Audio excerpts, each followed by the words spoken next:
Blueprints. You've no doubt heard of plenty of deck-building, card-based roguelites. Well, this is a board game roguelite. You draw 3 cards from a pile and place them on a 9x5 grid to build a path through a gigantic, extravagant mansion in the hopes of trying to inherit it from your late, great, very eccentric and puzzle-obsessed uncle.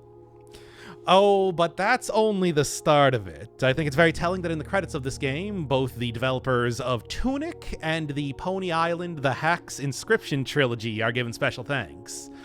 Yes, even aside from the whole inheritance thing, there's a lot of small details, puzzles. If you saw my 6-hour playthrough of Tunic, or, well, like the secrets of the old data from Inscription, you'll know that you'll be learning a lot more about your family's past and a lot of revelations about your uncle that you may not have expected coming into this. So let's begin.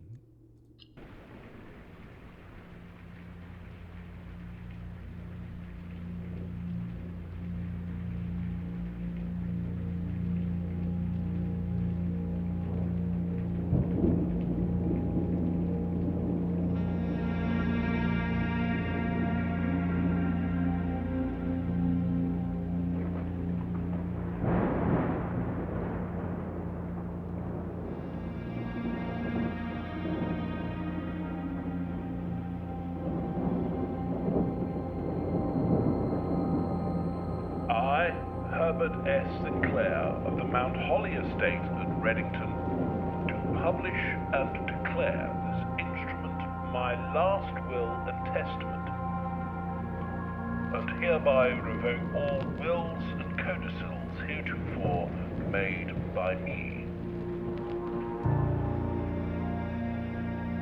I give and bequeath to my grandnephew, Simon P. Jones, son of my dear niece, Mary Matthew, all of my right, title, and interest in and to the house and land which I own near Mount Holly. The above provision and bequest is contingent on my aforementioned grandnephew discovering the location of the 46th room of my 45-room estate. The location of the room has been kept a secret from all the staff and servants of the manor, but I am confident that any heir worthy of the Sinclair legacy should have no trouble uncovering its whereabouts within a timely manner. Should my grandnephew fail to uncover this room or provide proof of his discovery to the executors of my will, then this gift shall lapse.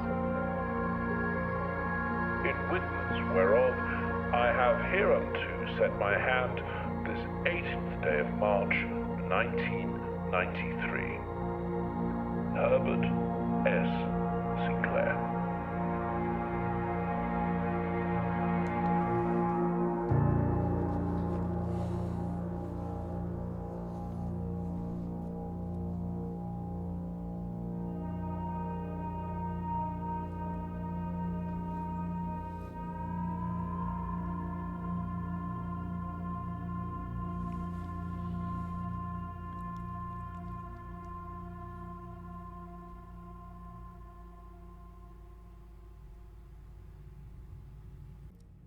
Ah, smell that fresh mountain air. It's the perfect day to fulfill an absolutely ridiculous codicil. Solve my maze, Simon, and all of my riches are yours. Yeah, I have actually worked in a law firm before, and I've seen a lot of estate documents. I don't think I've seen something like this more than 4 or 5 times. But, anyway. Got a letter right here. Open only in the event of my death. Well, now's about the point in time. Yes, it's hardly the first time that Simon has been here. Not that that is going to help him going through this at all. Well, not only because it is also more of a game than usual, with rules. Nothing comes into the estate, nothing goes out of the estate. And you also can't stay overnight. Now, Simon has a whole tent set up right outside of the house. And of course, that does not mean that I am not going to be getting any sort of permanent upgrades or advantages over the course of this, but for the most part, if I pick up something, I'm not going to have it the next day. Last half century, and even I am uncertain of which room lies beyond any particular door. Well, that's no surprise. That's by design. Don't go where the path leads, abandon the path, and go where you want it to lead. Which is a very literal sort of piece of advice here. Because there it is. The blueprints. Yes, the name is a pun. But this is no mere piece of paper that I'm picking up. No, this is also my paw screen. Oh gee, I wonder where the 46th room is going to be. Of course, the antechamber is not the 46th room. It's more like the 43rd room, I guess. The 9x5 grid that I was talking about here, you can see. But there's a very clear place that I want to make it to. It's even listed as a type objective. Of course, there is still quite a bit of space between there and me. I'm currently in the entrance hall. And let's take a look around here. By the way, on this first day, I'm going to be taking things slow. I'm going to be looking all around, really taking in the sights and all that sort of stuff. So if you don't want to hear me, say, reading off the description of every single one of the rooms, description is going to have a bunch of timestamps. Maybe skip to day 2, or even farther, really, because there's a lot of stuff to see here at the very beginning. Well, anyway, I mean, there is also, of course, you can just leave if you want. Entirely possible. I don't even need to go into the house. This doesn't end the game or anything. Oh, no. The grounds, much like the house itself, also has plenty of interesting mysteries and things to solve. Not on day 1, but it is going to be worth looking around here in the future. Well, anyway, let's get back in here. Back in through the blue stained glass doors. It's something of a theme in this game. It's in the title, after all. But yes, chandeliers, have the symbol of Mount Holly, which is a holly leaf with like 3 holly berries in the middle there. And also you can see that it is based around the mountain right outside of the estate. That is Mount Holly itself. And I believe we also have a statue of my great uncle's father, my great grandfather here, and somebody else whom I can't remember. We'll probably get more information on them to jog my memory soon enough. Okay. Then we also, of course, here. Can be exhausting. You can see in the upper left corner, those are my steps. When I run out of them, runs over. Continue on tomorrow. So that includes going through any doorway, including the entrance to the house itself. So I'm already down 2 steps, but I think it was worth it to at least show that, yes, that is very much a thing that you can do. At the entrance hall, past the steps and beyond the grand doors, admission to Mount Holly is granted by the way of a dark and garish lobby, suitably called the entrance hall. From here, each guest's adventure begins. However, the 3 doors that proceed onwards do not always lead to the same adjoining rooms. Permanent, you're always going to be starting here, and blueprint. Blueprints are the most general of the prints that you're going to be seeing. There are other ones. Green rooms implies green prints, red prints. Hallways are orange prints. Bedrooms are purple. Shops are gold. They each have their own thing. But being a blueprint, it's just, well, normal room. All right, let's get to it. I usually like starting out with the middle door. And when you try opening it, a giraffe room. Yes, choose, make the path. Have the path lead where you want it to lead in a very literal way. Because I now have a choice of 3 different rooms that I'm going to open up into. A bedroom, purple print, as I was saying before. Usually has something to do with steps in some variety. A closet, another blueprint. 2 items, although it doesn't have any sort of exits to it. And hallway, an orange print. Pretty uninteresting, but it does have a few exits to it. I usually like choosing the closet. And by the way, you need to choose something. When you click on a door, you gotta choose something. It will not let you back out of it or anything. Closet. All right. Closet's pretty good. 2 items can really inform how the rest of the run is going to go. Oh, and it is going to. Well, first off, I got a key. Keys open doors. You know how keys in video games work. You find a locked door, you use it, and then the key disappears into the ether, as we all know keys do in the real world. But yes, I'm going to need a bunch of these over the course of the game, so... Well, grabbing one now is not a bad thing. And the more interesting item, a genuine Lucky Rabbit's Foot. Greater chance of finding items. Items can be something like a key or money, or they can be stuff like the rabbit's foot, has its own splash screen and everything here too. Now that is a good start. I should be finding a lot more stuff here.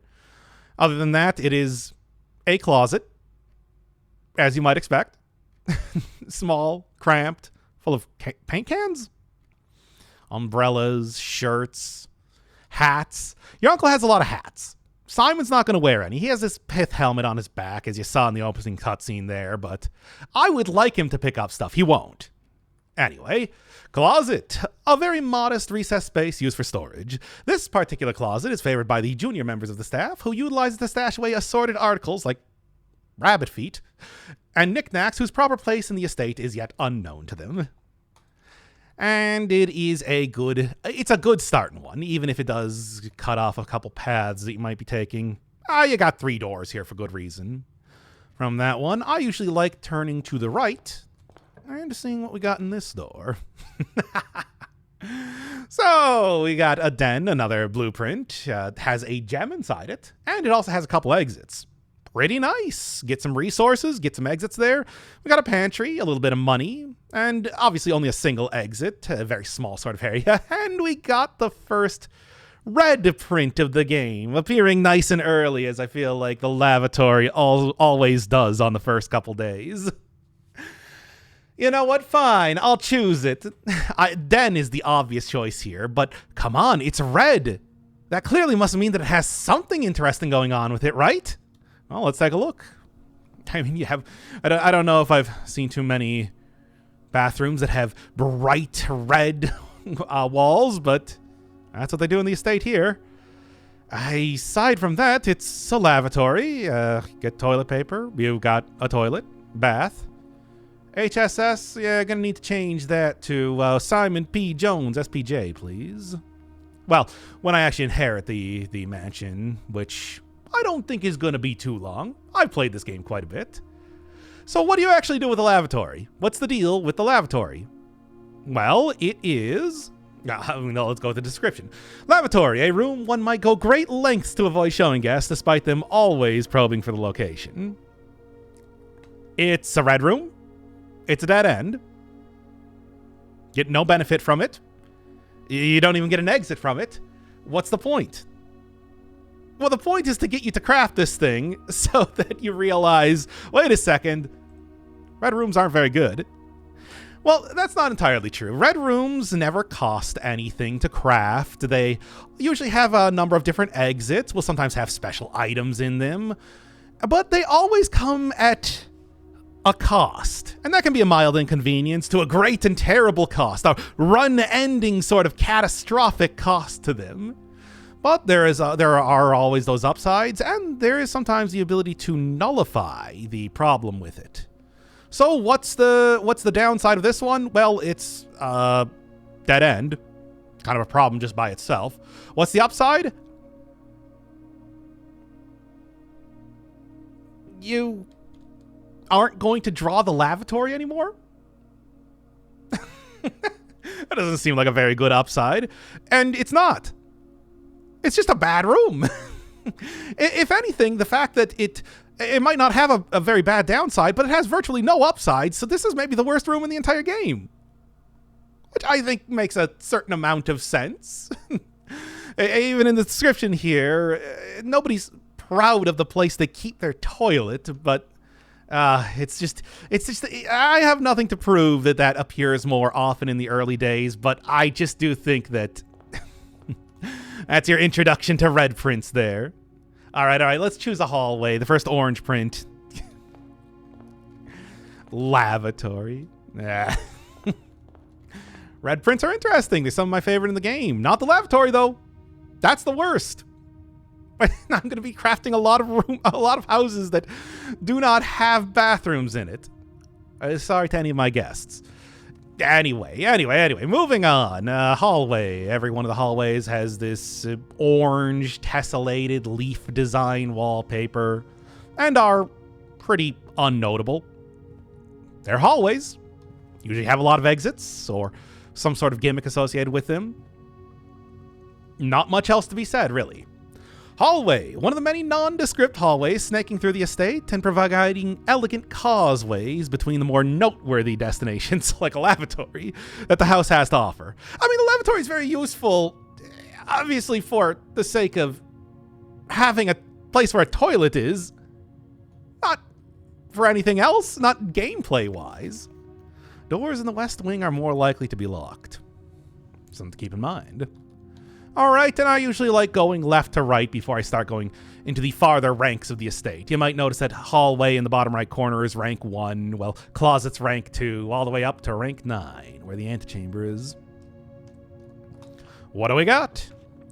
The guest bedroom, plus 10 steps, but, well, dead end. And I've already, I think I've had my fill of dead ends for this run. Pantry and a parlor. I'm going to take the parlor. Pantry, I mean, money's, you can do stuff with money. Not right now, I don't have a shop here, but Parlor has games. And it also has the picture of your uncle that you might remember from the opening cutscene. Also, interesting thing, the place that you place these rooms on the map, I could have said, the location that you put these rooms does make a difference as to where the windows appear on them. So, for example, if I put the parlor in the middle of the estate, you would see no windows. But here, you can get a good look at the west side of the mansion, the west wing as it's called, as well as the frontier too. So that's fun. Then there's these. 3 colored boxes, which I'll get a little bit more information about over here. Yes, involving 3 boxes of 3 colors, write down the rules, and they surely did. 1 box always tells the truth, 1 box always lies, so what you want to do is you want to ask one of the boxes if they were the other box, which would be the one that you want to choose for the prize. No, but yeah, 1 true, 1 lie, 1 could be either, so kind of informs the logic that you're looking for when trying to do the puzzle.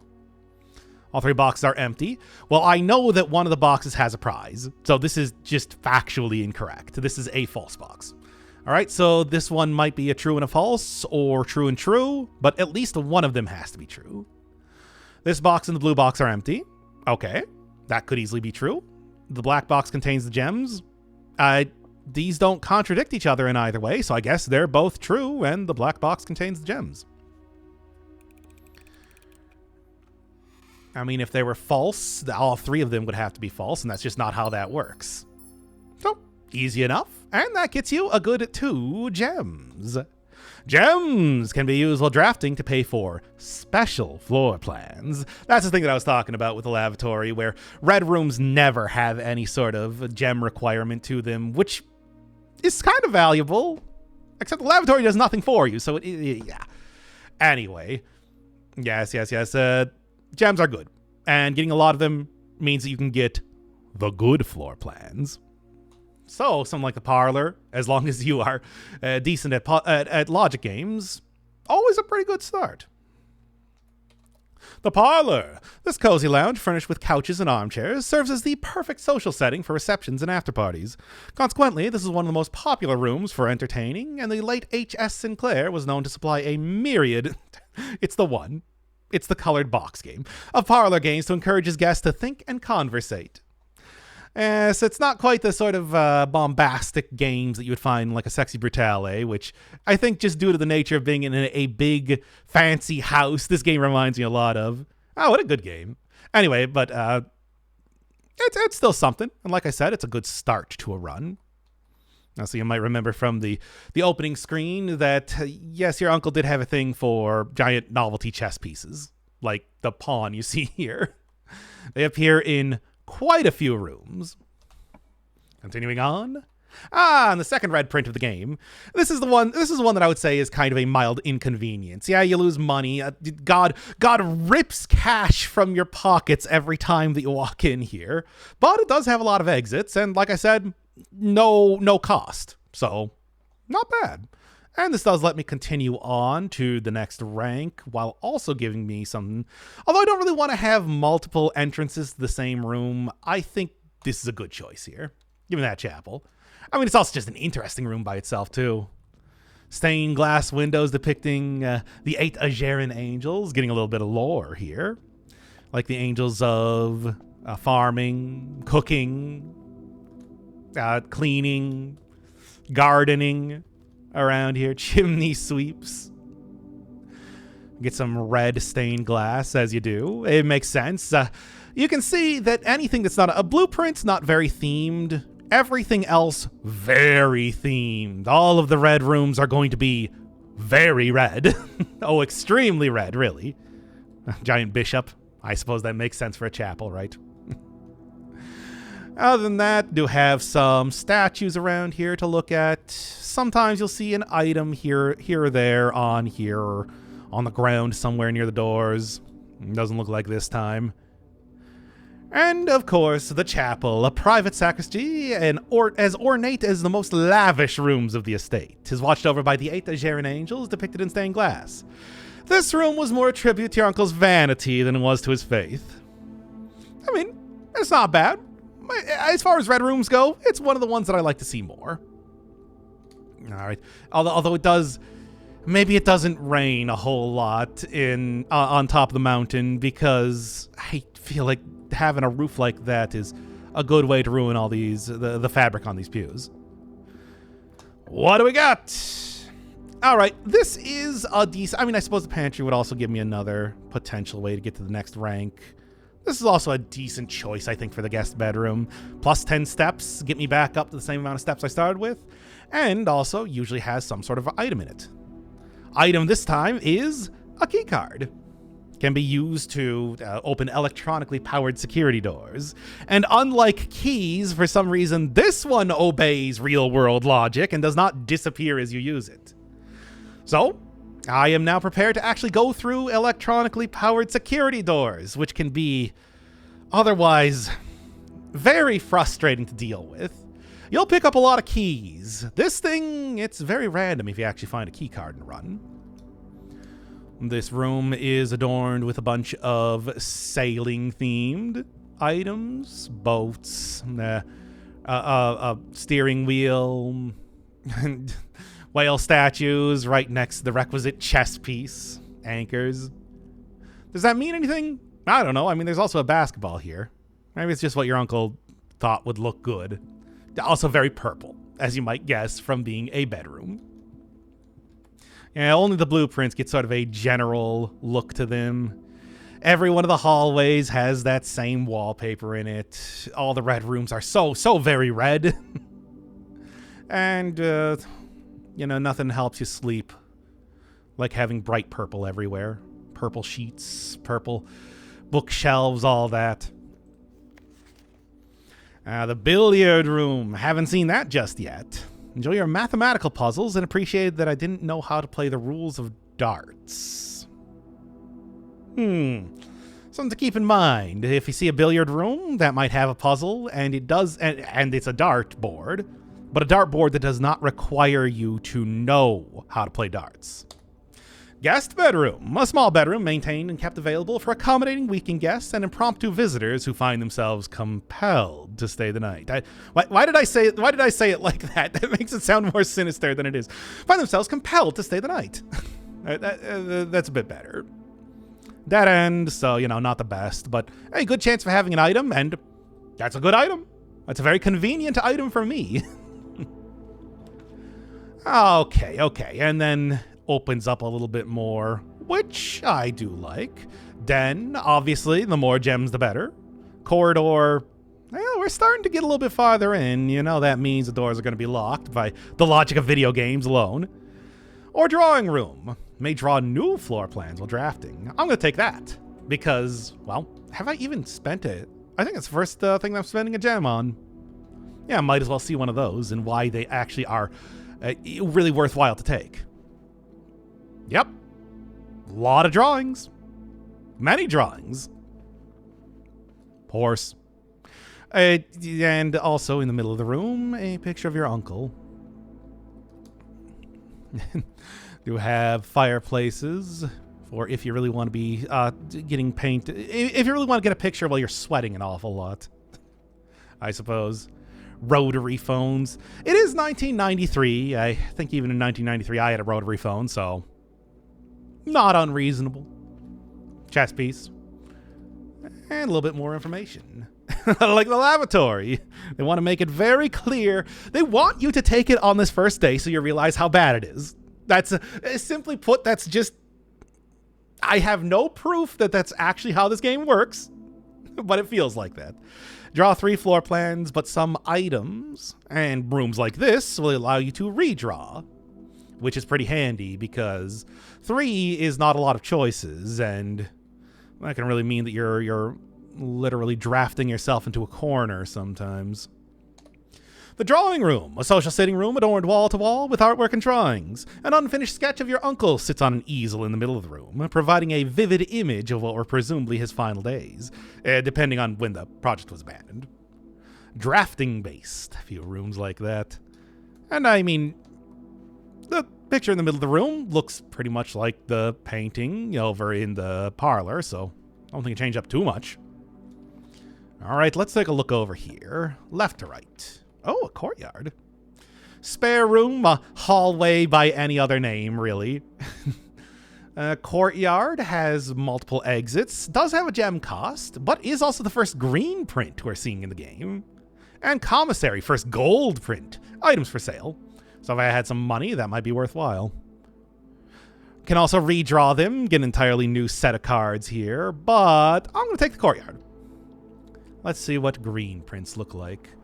So green prints, you get green painted walls, you get vines covering the walls over here, a lot of greenery, plants, and that's really what green prints are all about, plants and gardening.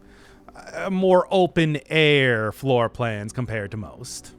And they also have a good chance at an item, like a shovel.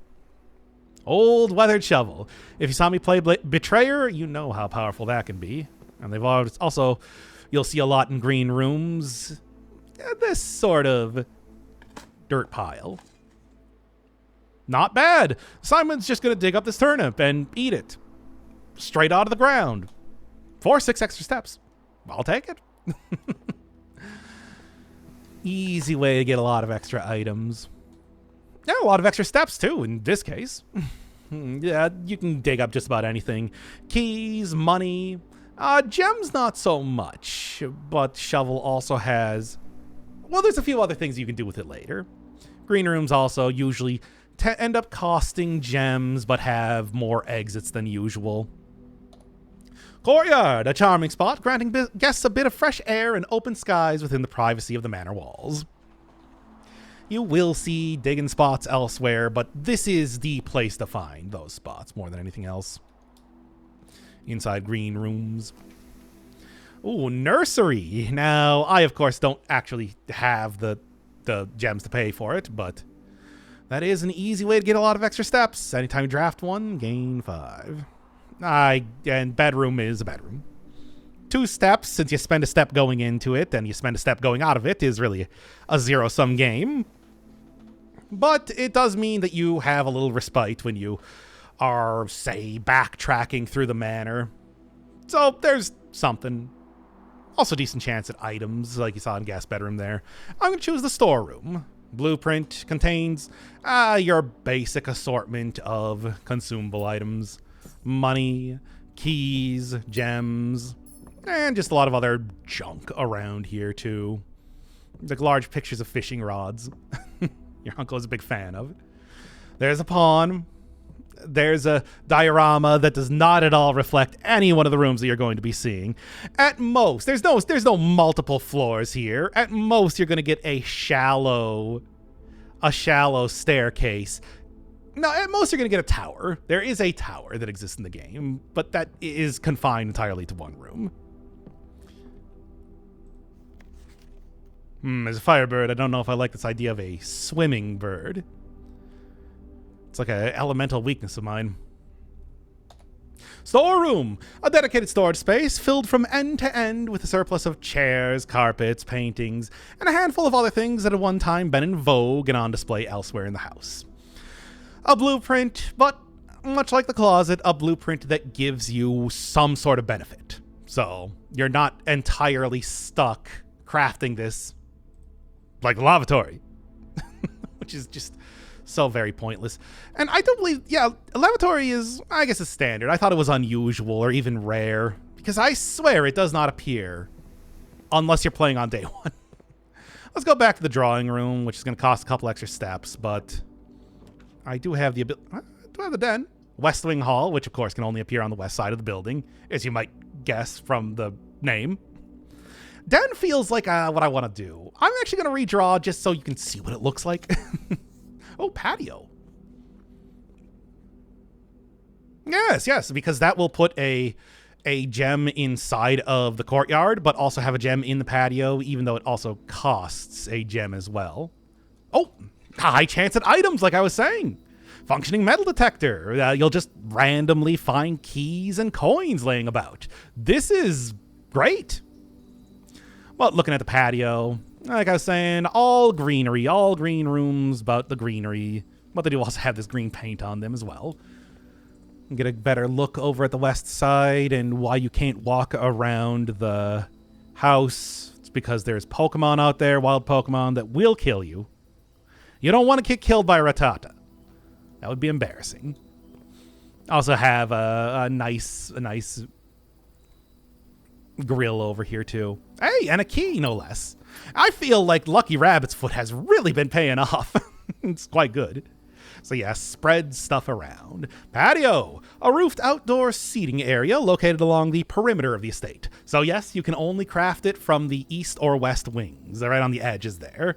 And that's actually true for a lot of the green prints you'll find, because they have to have something to do with plants, and it's hard to have plants on the inside of a room unless you have specifically a courtyard like you saw.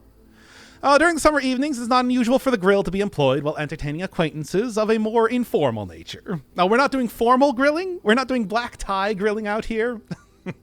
I think my uncle could have afforded it. But yes, it costs a gem, but it also spreads gems out. So if I go now over to...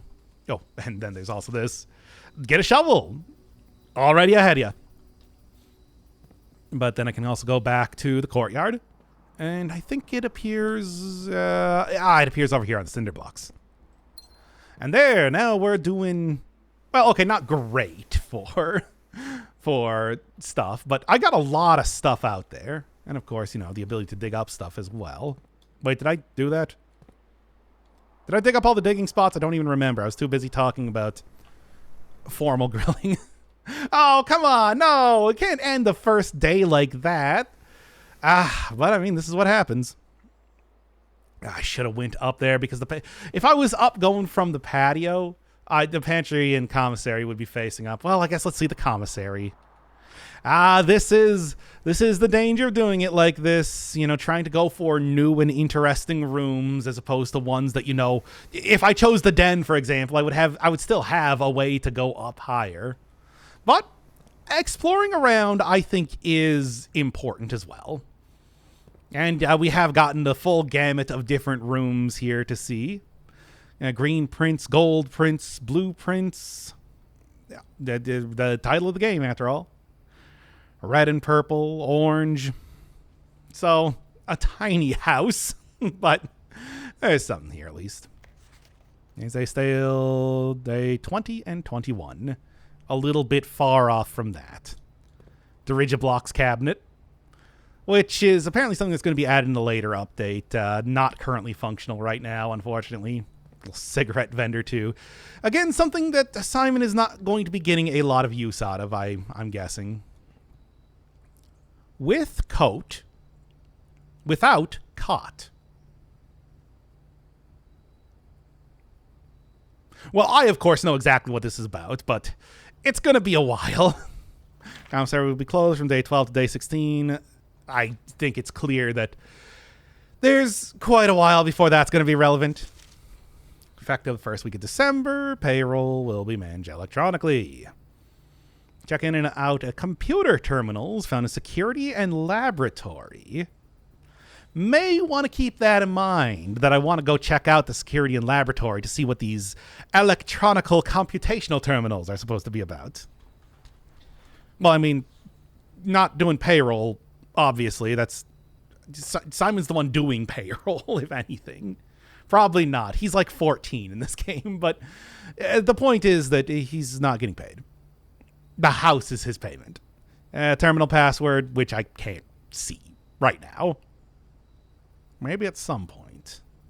Completely illegible. But something to think about. And then, of course, for the actual commissary, can buy some gems, can buy a sledgehammer. If you just want to call my name. Set of gems. Pretty nice.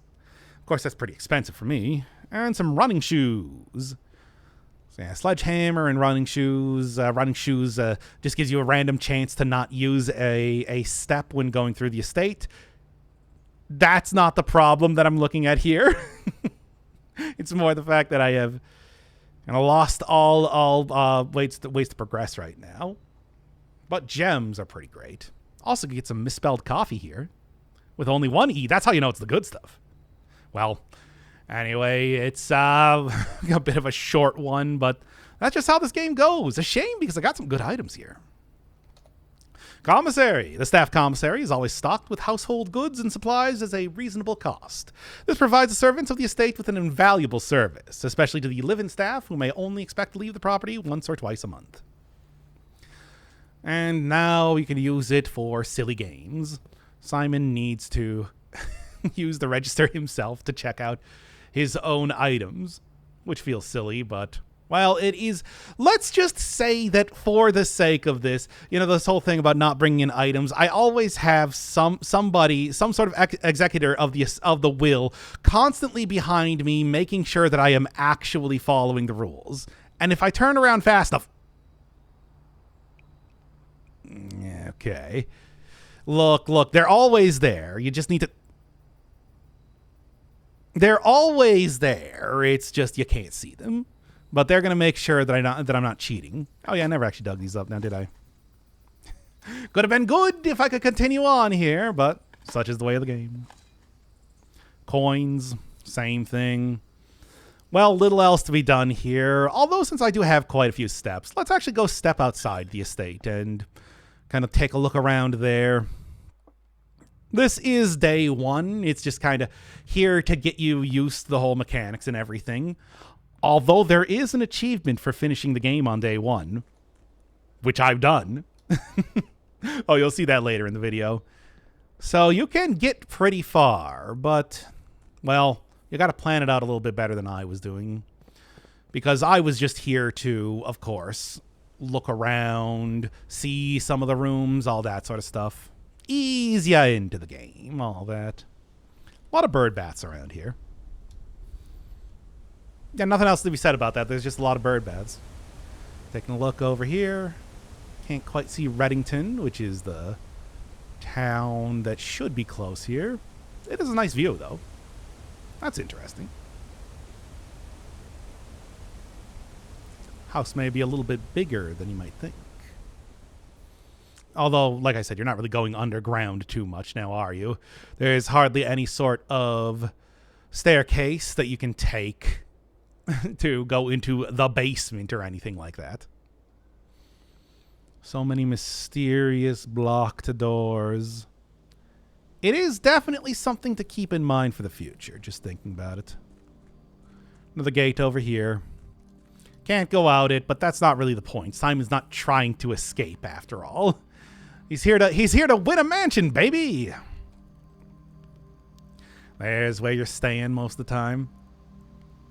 A respectable off-site sleeping quarters. I guess. I don't know. Could be more. Simon, you're going to be inheriting a very large, very fancy estate. And not too much else to see out here. Oh, there's a couple more locked doors. This one just has a random padlock on. Which, I mean, you can mess around with it as much as you want, but you do need to actually have a code to get in here. Again, the executors of the will are right behind me, making sure that I don't just jump right over this. Yeah, I'll get him eventually.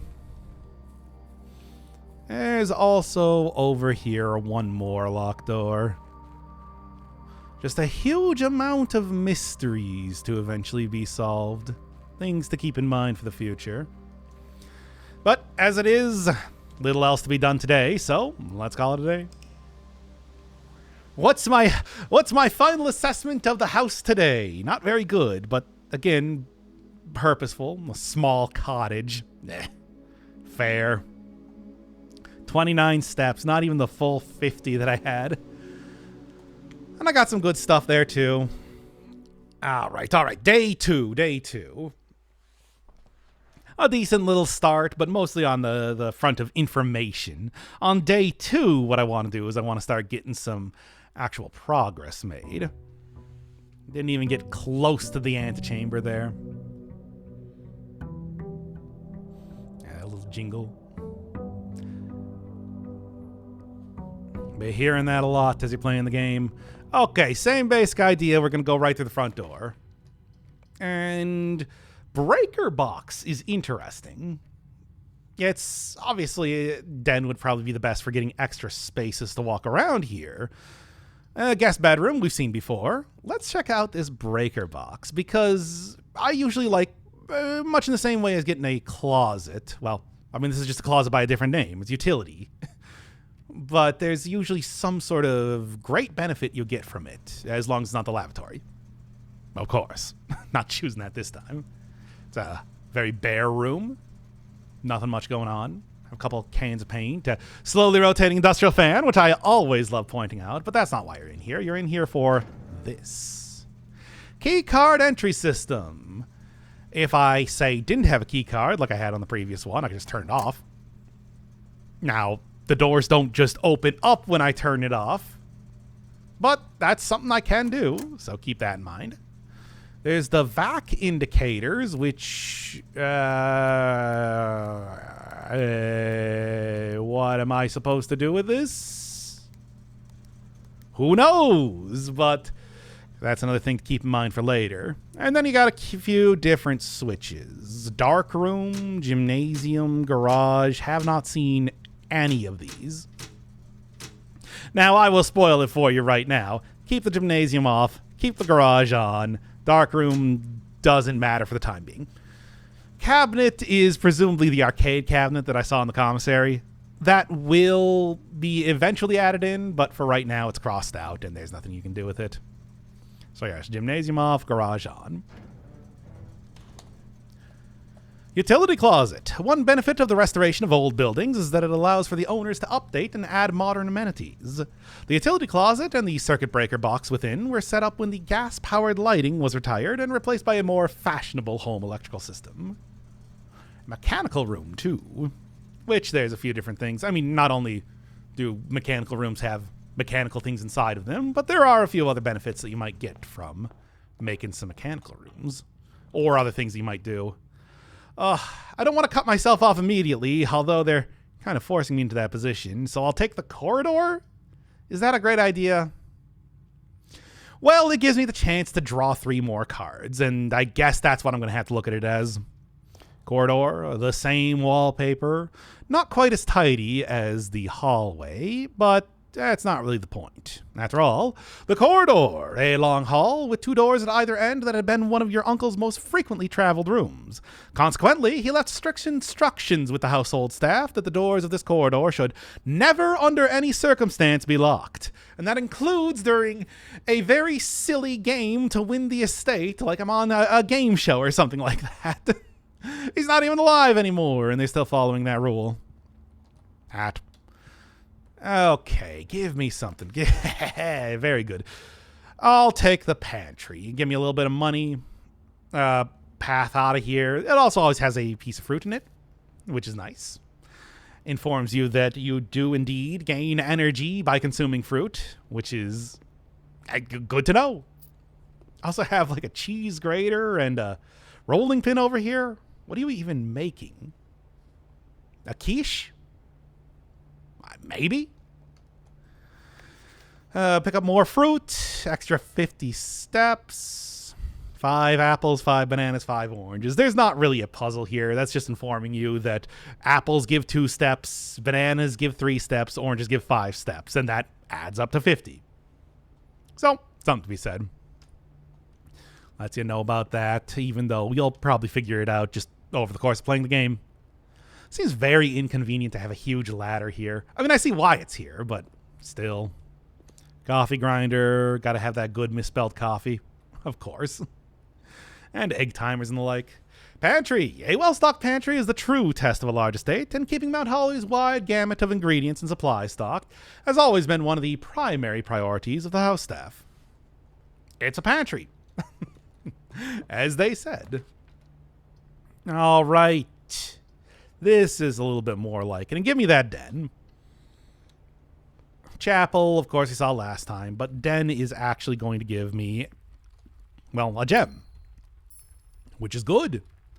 Den's one of those very commonplace blueprints that you'll see that is always good to start off a run, giving you a lot of exits, but also a little benefit there too. A lot of clocks, geese, roaring fireplace. However this wacky mansion works, I guess they're able to keep an active fire going in it. Maybe it's just frozen in place when not drafted or something. Because Simon's the only one in here, so seems like a fire hazard. Pawn. Then, a more traditional family room, warm and inviting. Literally, what with the fireplace going on. So comfortable, one might assume that the countless clocks surrounding the sofas are placed in a futile attempt to avoid inevitably wasting the entire day here. Oh, that's not going to be a problem. Simon has things to do. Has houses to win. You can see with the clocks that they do, in fact, go in real time. I always start the day at about 8 a.m. And then it's not an actual hour, but you can get a good idea of what time it is from rooms like this. What do we got over here? Commissary. I mean, this would be a good time to get the lavatory out of the pool. But I'd rather just take the guest bedroom if I'm going to do that. And this time, it is not a key card, unfortunately. I would have loved to have seen that again, but merely just a gem. Hey, gems are good. I actually do get to explore around the eastern side of this now. All right, spare room. It's, I said before, a hallway by any other name. Give me that drawing room again. To avoid that same sort of issue before. It becomes clear over time that a lot of what you're doing in this game is risk management. And things like, the way I was playing last, not risk management. That was trying to find new rooms and new and interesting rooms. Here, I'm playing it so that I can do stuff like fill out the map in a very specific way where I'm not blocking off any doors, where I'm making sure that I maximize the amount of stuff that I get, where I'm not taking useless rooms and stuff like that. It's trying to do it smart and making sure that I always have an exit and that I always have some supplies somewhere around here. Good look at the east side with a little pavilion and a statue in it. They are different on the east and west sides. What does it mean? Hard to say. Oh, give me a redraw. What do you got? Oh, we were talking about the security room here and how that is clearly a room of interest. Closet's also good, of course, but I think it's worth taking this right now. Especially because there's a cutscene. Yes, this game has cutscenes. Not many, but some.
Recording in real time?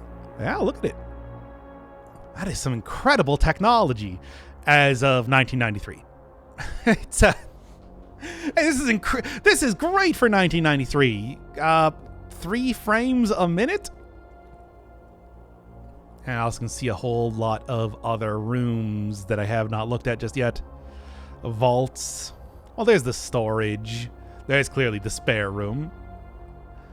There is the hallway. Security right there.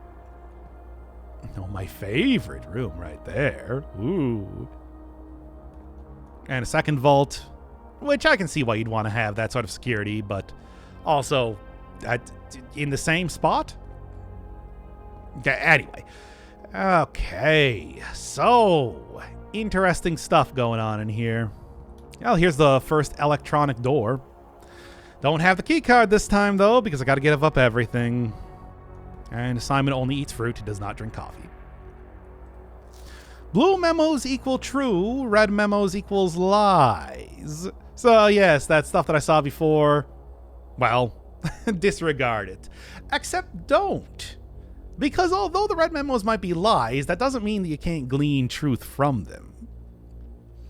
And there's a couple examples of that right over here, for example. Yes, examples. Example. Until further notice, the antechamber has been unlocked and access levers are no longer required to grant entry. You can see, when you're looking at it, that the doors do seem to be sealed in a way that other doors aren't. I'm gonna go find some levers. Now, yes, it is not merely as simple as just walking up to the antechamber and searching around it. No, there's more than that. Coffee. Got a microwave in here. Same staff notice that we've seen before. And keycard access security doors more likely to appear in higher ranks of the estates. Redundant security measure, normal doors more likely to be locked. That's how video games work. Now, they also talked about a terminal being in here. Let's take a look. From the description, it did say that you can view the inventory, which I've been pretty good at picking up everything. I've played this game enough that I know where most stuff spawns in each one of the rooms, so I know where to look. More interesting thing is the key card system. So I can set the amount of key card doors that appear. Low, only have 1 or 2. High, 5 or 6. You can also change it that if you were to, say, turn off locked doors using, I don't know, a breaker box, that they just become unlocked. No, yes. So, this is a combo together, the breaker box and the security room, and you are able to bypass all of the security doors. Either that or get a key card, and if you set the security system to high, get a lot of these doors, you can save yourself a lot of keys later on in the game. We'll see how exactly that works, but that's a pretty good strategy. Yeah, so nothing really to do here right now, but as soon as I'm able to get that, that'll be good. Figure out whatever the password is to the terminals. Security, a control room with state-of-the-art surveillance equipment, inventory system, and access control via an electronical computational terminal. This room is where the estate's patrol guards kick up their feet and thank the stars they're living in the modern era. 1993. I mean, hey, 1993. You got Jurassic Park just came out. We know you got a VHS player in here. Got a bunch of tapes. Doom just came out. You could... Not on this computer. No way. At best, you're going to be playing Wolfenstein.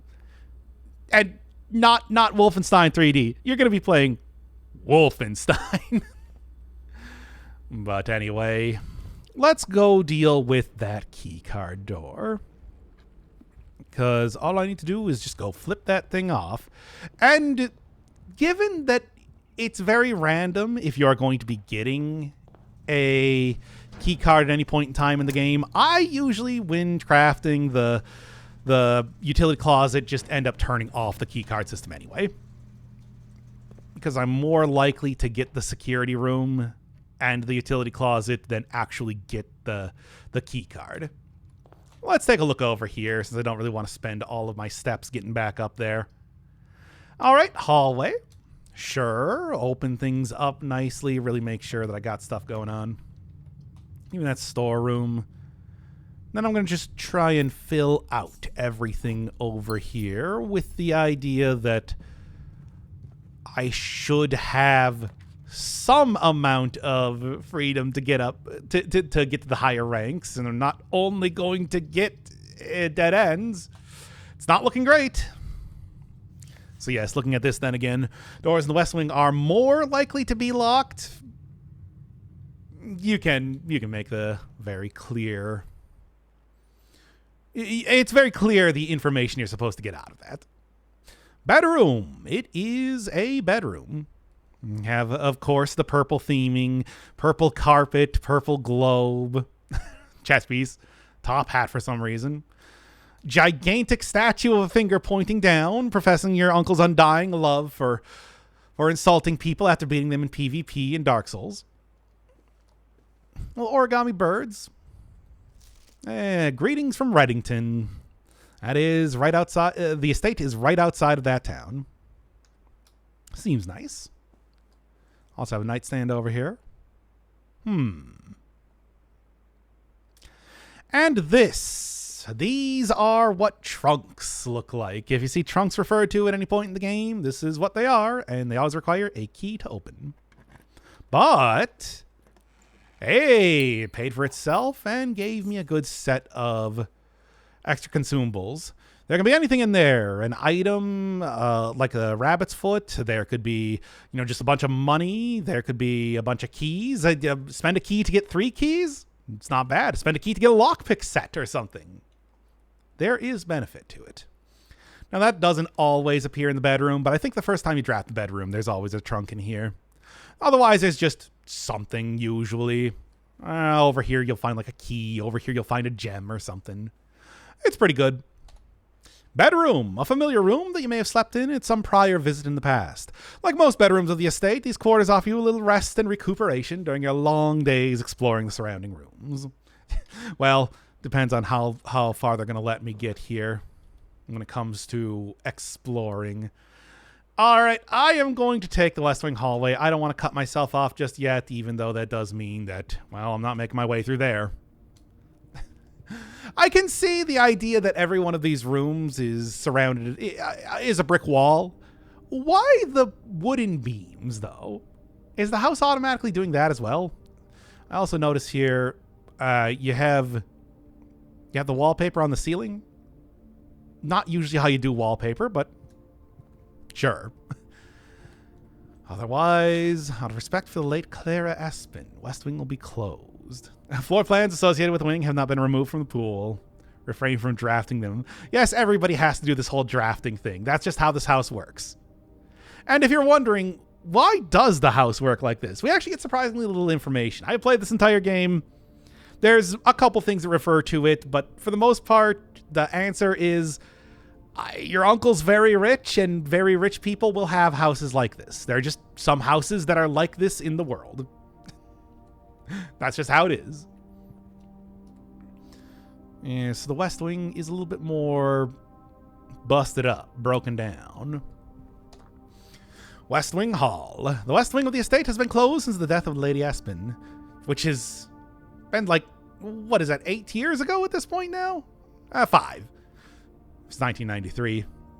It's unsurprising, therefore, that the hallway is neglected. In its neglected state, features boarded windows and dust-smothered furniture. What else we got?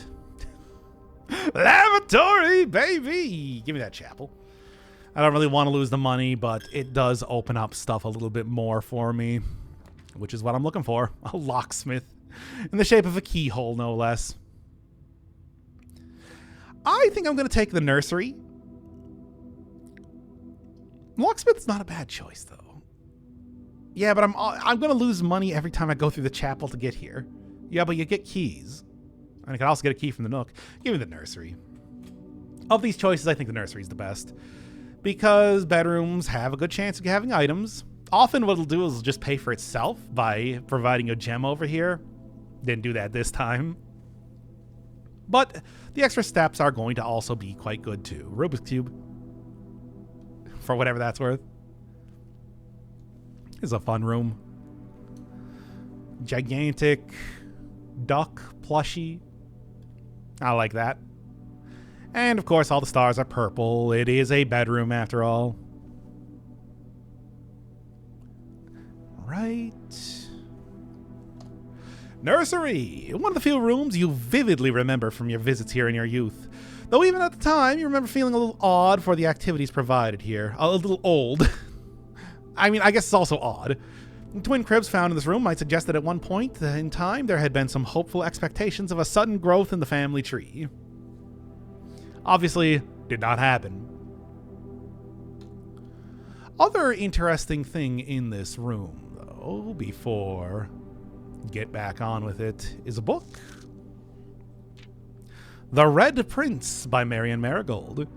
Wait a second. It really just flies in the face of the entire premise. Well, the title of this game, if anything.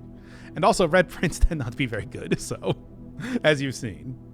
Or very good, because the chapel, I'm getting a lot of use out of the chapel, right? And I am not going to read this entire thing. If you want to see it, just hover your hand over that space bar, or the pause button, or whatever you're doing here. These can get kind of lengthy, as far as the notes in the game go. Short version, this kid loves red. Loves it. And you may have noticed, much like the chess pieces, that in the title screen, there is a red crown. It looks like it's made out of paper mache or something, but perhaps has something to do with this. It's an interesting little read. What does it mean for the game, though? The answer is perhaps more or less than you might think.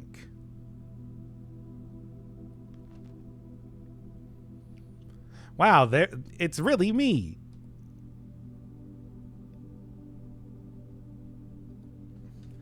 There you have it. The Red Prince. My money! What else we got going on? Oh, they're really trying to get me to take a bunch of dead ends here. I do not want to. It's looking like I might have to at this point. Got something to buy. A magnifying glass? I mean, I can also get a bunch of gems. I should probably do that for the time being. I'm going to want to get the good floor plans. And is this the first locked door that I found? Interesting. Well, speaking of getting a lot of gems, passageway is interesting, but that's also pretty expensive. Considering a red room can do that for free. Yeah, at great cost. Literal monetary cost in this case. Bunk room, 2 bedrooms. That's 10 extra steps with the nursery. But also a dead end, so give me that parlor. No, because the parlor again gives you benefits here. Now you can see what it looks like without any windows. I have curtains that have the hallway stuff on them, even though this is not a hallway. There are 3 boxes in this room, factually correct. There are 2 boxes in this room that are empty, factually correct. So this one is the false one. This box is, okay, just cram that in there. Clearly not. They get much more difficult, don't worry. So we got a key, we got the closet again. I do have benefit for drafting bedrooms. Give me that boudoir. And they're getting a little bit more. There's the item that you'll often see in here. And taking a look around. One of the interesting things is that this is from the opening again, the opening cutscene. You can see the gramophone, and it is playing. Do we have diegetic music going on whenever you hear a track come in, like the security room one? Or, I mean, you're probably hearing it very faintly. The music in this game is very quiet until it's not. Let's just say that. I'm trying to figure out how to balance it myself, but we'll see. Over here. Oh, somebody's got a safe for Christmas. There's some real chunky ribbons too on the presents. Oh, and they put a little hat on the mannequin. That's fun. Got some shoes. Got a music box. Purple, of course, as you expect. And there is indeed that exact chest. It's chest. That's safe right over here. Now, I don't know what the thing is to open it up, what the code is. Well, that might be something to keep in mind for later. Cinca Company. You'll find that they're the sort of mega corporation that makes a lot of consumer goods in the game. A little bit more lore to be had. Purple flowers, of course. Of course. Expect nothing else. Oh, workshop's an interesting one. But I'm going to actually take the dining room for extra, spaces that I can walk around here. After I got cut off on that first day, I feel like I'm a little bit more careful about doing that. Also, Boudoir, a private salon with a plethora of fainting couches and chaise lounges that serves as both a dressing room for her ladyship in the morning and a cozy sitting room for her in the evenings. More stuff about Clara Aspen, the mistress of the manor. Oh, a gem. Something to think about, though. In the dining room, we got taxidermied heads. And my uncle might have liked that. I don't know if I feel quite the same way. The chairs all have those 3 holly berries on them. That symbol. This is also sort of a symbol for the Mount Holly as well. You'll see it in different places. A lot of dishes around. The gold dinner plate for when I guess the silver dinner plate doesn't suffice for fanciness. Oh, and also this is where they keep the pawn. Maybe they hollowed it out and it's being used as a very inconvenient goblet that you can't put down on a table anywhere. I don't know. Why else would it be in there? Dining room, an intimate and warm room with a large dining table boasting a serving tray with a silver dome cover. Dinner is served here each evening, evening being defined as when you get to rank 8, right before the antechamber there. Get a lot of extra steps. Pretty handy, but we'll see if I get any use out of that. Also have some a decent wine selection here, but Simon's not going to be getting that, at least not right now. Walk-in closet. It's like a closet, but more. Observatory. Stars. +1 stars for each time. That's a meta currency. Don't lose that as you end the day. So, getting as many of those as possible. Something to think about. But I think I'm probably going to want to go with a walk-in closet. Or we could get lavatory. It's back. No, I'll give him the walk-in closet. ×2 closet. And in here we got key. Navigational compass. Draw floor plans leading north more frequently. I do like that. That does mean that one of the few things that will let you affect what rooms you draft. Also got a gem and a key. A safe deposit box key. What am I supposed to do with this? I mean, find safe deposit box 304, I suppose. Another picture of the mistress of the estate. Pawn. A lot of shoes, bird statues, hats that Simon will not wear. And more of the same, really. Yep, it's a closet, but larger. Walk-in closet. The stylish and smart clothes in this generously sized closet belong to the former mistress of the estate, Lady Aspen. Though the small dressing room has not been used in many years, it is nonetheless kept up and preserved in the state you now find it. It still does cost a gem, but I think it's worth it. You get a lot of stuff in there, which is good. Yes, I do have blue flowers in here. Blueprints don't really have the same theming as a lot of other stuff, but they do put some stuff like that in there. Oh, secret passage is interesting. Leads to a room color of your choice. It's also technically a dead end, but not really. A spare room could effectively be the same thing, but with less choice of what I get. Bunk room cuts everything off, so I don't want that. Let's get that secret passage. Sure. And as you might guess, these all correspond. Do I want a hallway? Do I want a green room? Do I want a bedroom, a red room? Who would choose this? Drawback press. And gold sink, which is a good way to get a couple extra shops in play. So it's still considered a hallway, you can see by that. And like I said, it is considered a quote-unquote dead end. If something's a dead end, usually it just says, well, dead end. Not so much here, where they make it clear that it's only technically a dead end. Secret passage, a small dead end room with an ordinary bookcase that exemplifies the best means to escape through the confinements of our world has always been through books. You mean using books as a way to open up a hallway. I'm going to take a green room because there's very few green rooms that you can get in the middle of the house because, as they said in the patio, you really craft them along the perimeter of here. But the ones that you do get usually are pretty good, like you saw with the courtyard, right there. Or, and this is what I was kind of hoping for, because I know one of the things with the secret passage is that it lets you bypass the gem cost, which is normally 3 gems for the cloister.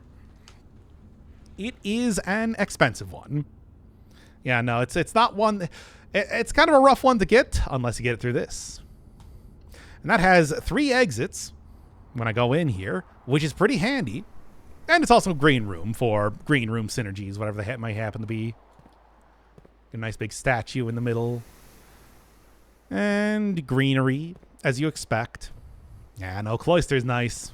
You also got the aquarium, which is all the colors, so that if you can't choose, say, the courtyard or the cloister, because you already chose them before, then they can just throw that one in there. That's how few rooms that you have to craft in the middle of the estate if you're choosing green. Which is why I think that's often a pretty good choice. Although hallway is also good too for various reasons. Gold sink, getting shops. Because shops kind of appear less frequently than normal. Those are the 3 that you're looking for. Bedrooms, red rooms, not so much. Cloister, a covered walk and a colonnade surrounding an enclosed and seemingly inaccessible garden. A solitary angelic statue in the center of the grassy patch provides this secluded court a hallowed atmosphere. Unusual, unless you're using that secret passage. Cost is a lot, unless you're using that secret passage. So I'm happy to see that here. Really opens things up for me. Oh, and you know, I am going to open up you. Yeah, of course. I'm going to open up you and see what we got. Oh, the pool. Okay, so lavatory locksmith gonna kind of cut me off from the antechamber. Lavatory, it keeps appearing. The pool's interesting. Adds rooms to the draft pool. Locker room, sauna, pump room. I think I'll take that. It'll also let me get a better look at the antechamber door, showing that, yeah, you're not going through there. Gonna have to find a lever. Nice pool, just kind of randomly in the middle of the place here. At least it's next to some place that's outside, so it's not going to get too humid, I suppose. But do you really want to be running outside to go to the pool? Hard to say. Shoes. Do like seeing that. The pool. An indoor Orindian pool. What is Orindia? Was one of the more modern additions to the estate, the inclusion of which provided a convenient excuse for building a handful of other rooms which not only complement an indoor pool, but are often compulsory inclusions. Yeah, like a sauna. Can't have a pool without a sauna, can you? Well, anyway, I mean, hey, I do like the sauna. I do like seeing saunas. It's true. What do we got? Speaking of which... do I want to, or do I want to kind of open it up a little bit more by choosing courtyard again? I mean, start with 20 extra steps tomorrow is not bad. There's also, I think, always an item in here, but it's a dead end. I think I'm going to take the courtyard. I don't know if I really want to choose the passageway there. I mean, yes, it's a lot of extra exits. Oh, hey, nice. Considering I got that turned off and everything. And item. Thank you. It's good because I really am running out of keys here too. All right, but I don't have a shovel this time, do I? No, not this time. So, well, at least I'm not going to need to worry about keys. Although I can get... Oh, I could get a few of them here. Yeah, I can actually get quite a few of them here if I want to. One major key, one minor key is interesting. Major keys being stuff like the key card, which could appear in here. I'm going to take the servants' quarters. That'll get me a lot of extra keys, although Nook, I suppose, could have also been a worthwhile choice. But here, gets me extra steps, gets me extra keys. Not bad. The purple socks. I don't know if that's... Like, you still got the purple paint and everything, but purple socks? It's themed. There also seems to be something else here according to my... a little bit of cash. According to my metal detector. Hartley. And this is apparently Hartley's room.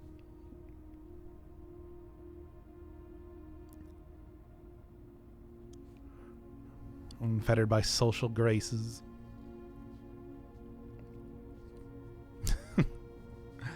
Well, at least my uncle believes in me that I will be able to, in fact, inherit this house.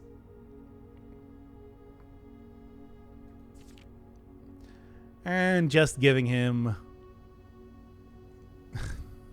victim to my many whims, riddles.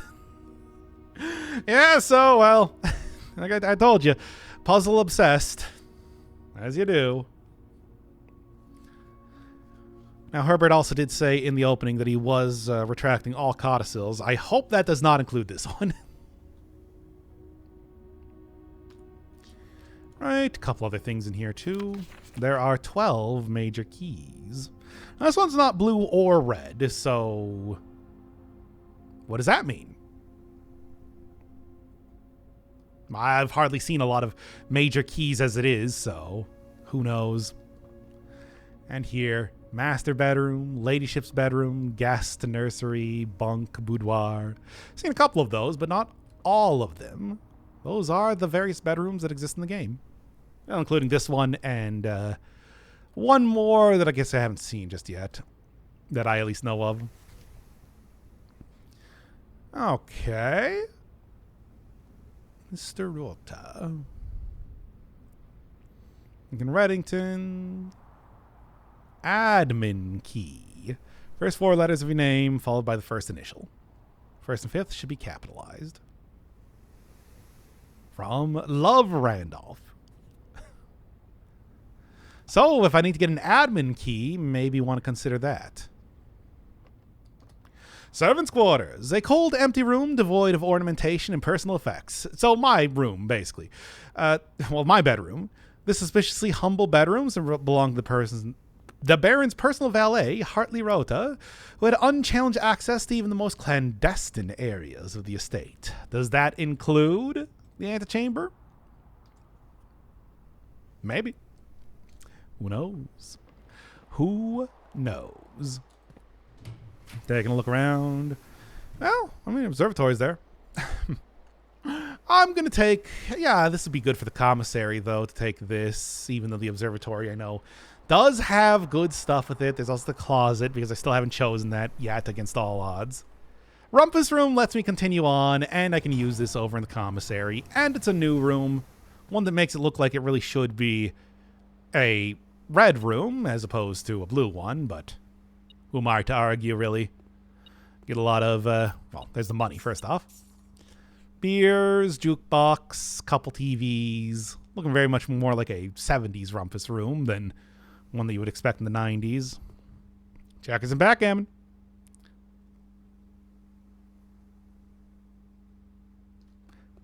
Looking over here as well. Giant novelty bishop piece. Little radio. Very spiky clock. Again, very reminiscent of a 70s ornamentation. And bars of all kinds. Okay, let's go talk to the fortune-telling machine from Big.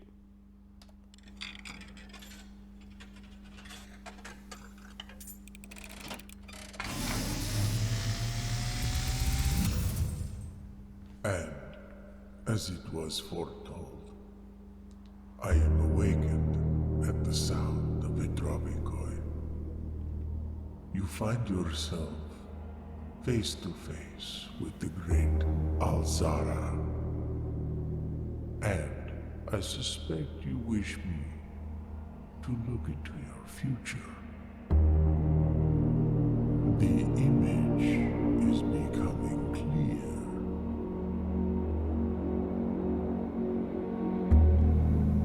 I see a boy standing on a shore of white sand. He is looking for something he was told he would not find.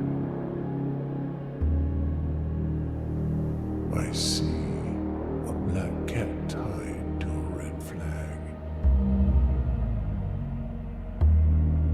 I hear the wind blowing, but the flag does not stir. I see a door marked by a rogue moon, a door that is always locked, yet has no key. It is the door you have been searching for, yet will not find. A lost room beyond the dark waters. What you have heard here has been foreseen by the great Alzara. Until the dawn of the following day, I will have nothing more to say. A lot of vague hints about puzzles that we're going to be seeing eventually. Very vague hints. And not all of it necessarily correct. Because I'm getting in that room. I'm getting in that room and I'm going to inherit the stuff. It's like, you know this. Kitchen, I have nothing to buy. Is this the point when I want to throw out the lavatory finally? No, I'm going to take the Nook instead because we've already seen the lavatory. It just keeps forcing me to take it. Well, Nook's a pretty nice place, though. Has a rook. The rook in the Nook. Of course.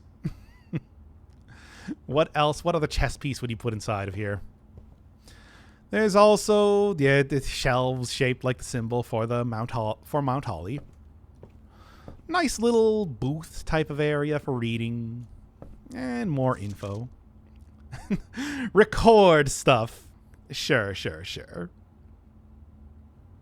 Oh, you should see the notepad document that I'm using for this game. It's pretty big. Nook, a snug corner reading room, which serves as a quiet, private place for guests to spend a few hours of their afternoon away from the hustle and bustle of the staff. Sure. As simple as that. Usually one that you see quite early on. I'm drafting it surprisingly late right now. And I am going to... There is also some interesting stuff that you might end up doing in there eventually. We'll see if I even get to that. Kind of depends on how many steps that I'm going to have right now. Oh, the foyer. As much as I would like to have that, that's pretty expensive.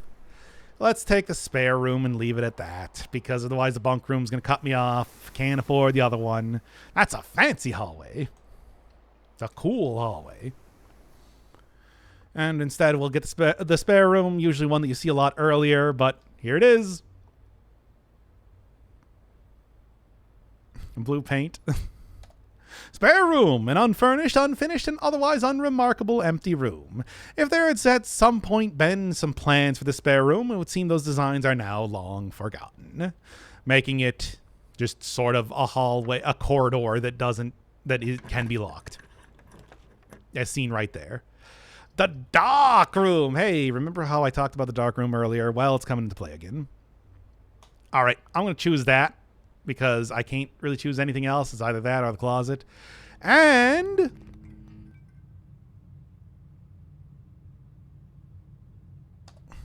dark room, a room dedicated to photo processing, development, and print painting. The room is outfitted with safe lights, which provide red illumination to make it a red print. Oh, and also to which photographic material is insensitive. But yes, as far as making stuff a red print, this one really leans on that red coloration, doesn't it? However, due to a faulty installation, the safe lights often... the safe lights always overload their circuit capacity and blow a fuse every time you enter it. And you need to go to, of course, the breaker room to fix that. Otherwise, which is actually something that will nullify the issue with this room. Which is why I could continue on here. I don't know if I necessarily want to. I want to go back to the breaker room, change out the fuse, and then it doesn't blow after that, but the first time you go in there, it always does. Oh, now that I'm thinking about it, I have gotten up with the courtyard and the pool to rank 8, so dining room should have something in here. A steak, no less. Sure. Those who love extravagance, and there was no way that I was going to get a showroom. I think that's kind of a rare shop in the first place, so unlikely that it was going to appear today. I'll take that, though. Get me back up to a nice even 52, and I guess that is an even number. It's not quite the same as what I started with, but it's roughly the same. I'm going to go down here, and I guess I'm going to go buy some stuff at the commissary. You know what? Give me that. Give me specifically the magnifying glass. And although probably getting the gems would have been the better choice. I mean, with the magnifying glass, you can do stuff like look closer at things. Swan song. Keep that in mind. Do believe that if I'm going back up to the Nook, Swan song. Very apropos for a game about inheriting stuff from a dead family member, right? This is it. This is my Uncle's Swan song that I found. So I thought I saw... No. Thought I might have seen another item over there. But taking a look at the journal that they have down there, addition, subtraction, multiplication, billiard puzzle notes, and they did talk about mathematical. So keep that in mind. What else we got? Antechamber seems to be sealed on all sides. There must be a way to open. Sinclair has many secrets that he will take to his grave. So, I mean, there's a... And of course, it shows you exactly where the antechamber is if you never looked at the map, I guess. It's funny that there's secrets even in the... I mean, as you would keep with the journal, there's secrets even in there. Many secrets that he'll take to his grave, which seems like, well, yeah, why even put that down? Where is his grave? We're going to do a little bit of grave robbing. I don't think he would appreciate that, or maybe he would really appreciate it. Maybe he's that. I mean, I did say obsessed with puzzles. No. Something to think about, though, certainly. I do like that, yeah, they have, hey, you might want to be recording down some secrets. Anyway, here's like a little picture of a journal, and if you look really closely at it, you can see secrets. They tell you about secrets that you might be able to find. Fun, huh? I think it's fun. Okay, where am I even going? Bedroom. And hey, the 2 extra steps is... It's not a lot, but it is something, so... I guess I'm not going to argue there. All right, going back here. And there we go. Dark room is now just a normal room. I might just... I'm going to go back up to the dark room just to show that, but I think for gameplay, better option might have been filling out to the east side of the map first. You know, with these running shoes, it didn't actually take nearly as many steps as I thought. So now I can actually take a look around in the dark room. It's no longer dark. It's still very red, though, of course. So let's see what we got. Planes and panes. Here's... Yeah, this is the orchard out front. I was just looking at that, putting in codes that were obviously not going to work. There's a tree here, though, which is interesting because you might remember that outside of the actual gate, there is... Well, the tree was cut down. 1128. And yes, if you do know that ahead of time, you could do that. Which I do, but for the sake of the playthrough, that's how you'd figure out that sort of thing. There's my uncle using his Cinca branded camera to look at stuff. Yes, something of a hobby, it seems, trying to do the old school camera, because this is 1993. I'm pretty sure disposable cameras and everything, and a gem. Because if you nullify the whole issue with the darkness stuff, if there is darkness in here, there will be no items, but as soon as you get that fixed, there will be some item usually over here. It might just be a key or a gem. It could be like a lockpick set or a lucky rabbit's foot like I've seen before. Here's this again. 1128. Quest another print of her ladyship. Hearing a lot about her. Too dark, keep an eye on that. And anything else to look at? Yes. Green memos found in Hartley's room are always false. I guess that's Hartley. And the servants' quarters are his room. Now, that said, there are 12 major keys. So here's the question. This is a dark room. The light is red. Is this a red memo? Regardless of how I look at it, it's going to be red because it's in the dark room. You can even see Hartley's room right back there, I think. So does that mean that that's not true? That the 12 major keys is true? I don't know. I honestly couldn't tell you. I never really got a good count on the amount of keys that exist in the game. I just kind of got all of them as I could. Something to think about. Ooh, fun. More likely to draw green rooms while drafting.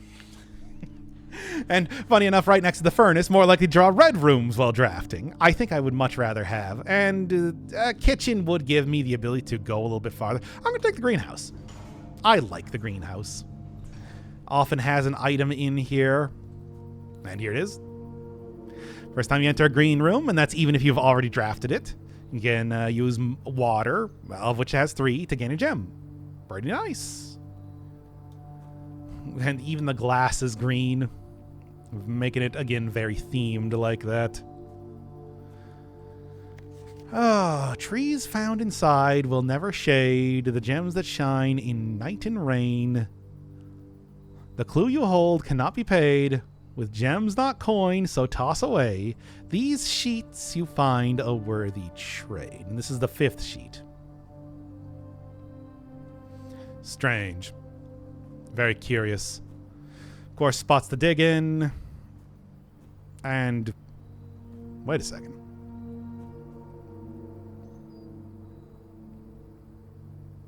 I can't do anything with it. It's broken.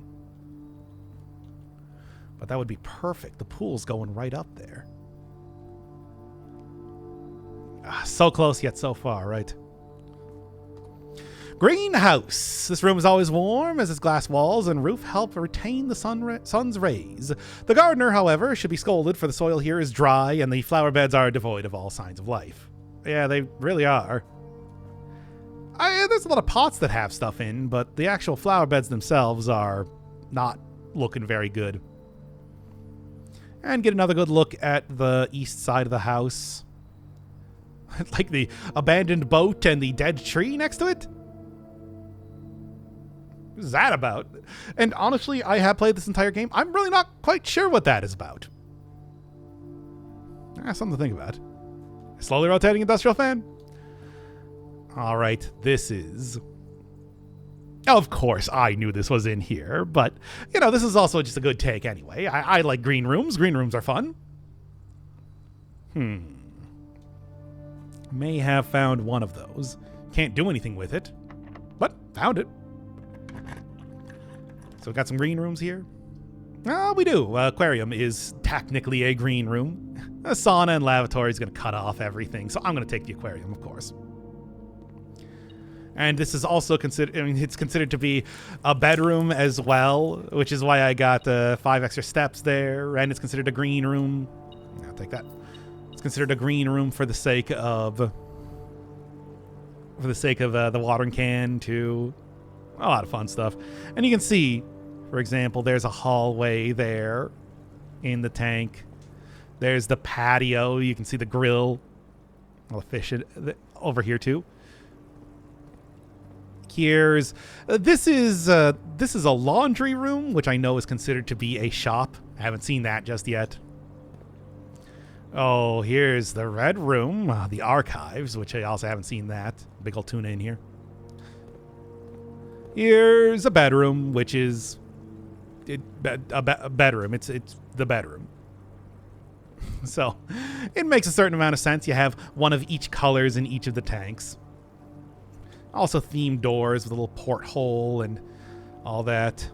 And usually, as befitting of bedrooms and green rooms that generally have items in them, you usually have a collection of keys and maybe a compass or something like I've seen before over here. There's nothing on this one. I'm kind of surprised. Aquarium. Look at that ostentatious writing. In addition to having a bouquet of colorful fish swimming within them, each tank of the aquarium is also inspired by the decor and colors of various types of rooms found throughout the estate, including 1 or 2 red herrings. Now, come on. There's no such thing as red herring. Red herring is just referring to smoked herrings, which distract hunting dogs. Unusual, cost a gem. Got a red room, green room, hallway, bedroom, shop, but black print? Huh? And a blueprint. Black print. Oh yeah, you can see bottom left corner, black print. Strange. Anyway, taking a look around though. What else we got? The locker room. That's fun. I'm going to take the bunk room. Bunk room, this is a good place for the bunk room. It'll give me a couple extra steps, and I know it also has a good chance of having items in it. Spread keys throughout the house isn't too bad, though. I always use a lot of keys.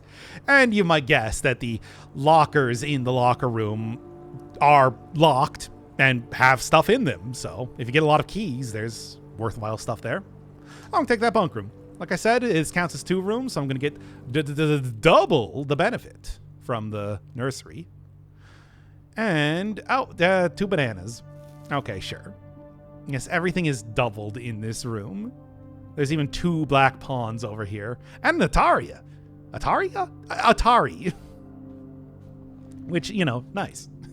1993, you'd think you'd get to something a little bit more modern, but I guess this is a pretty old room at this point, considering it doesn't really seem like kids live here, or have not lived here for a long time.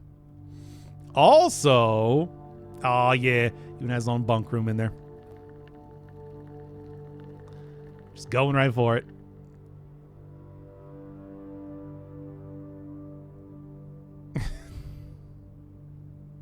Hey, look at you.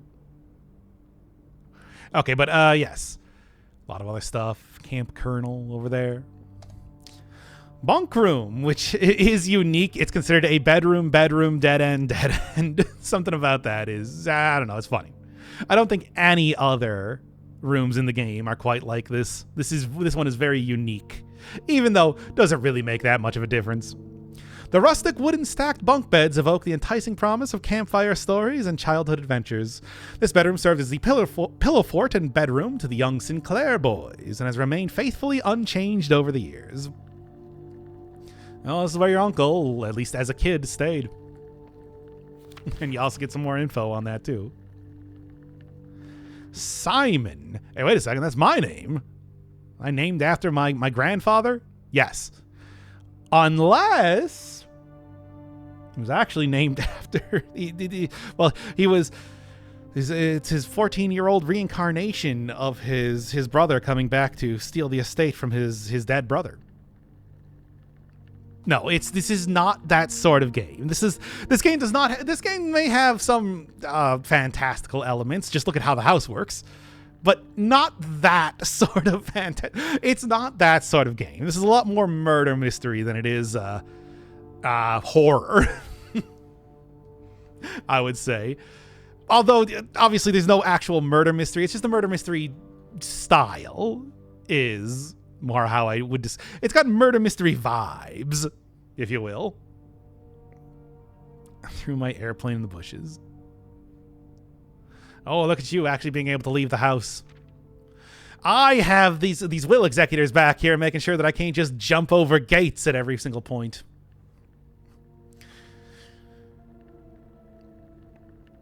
And welcome home.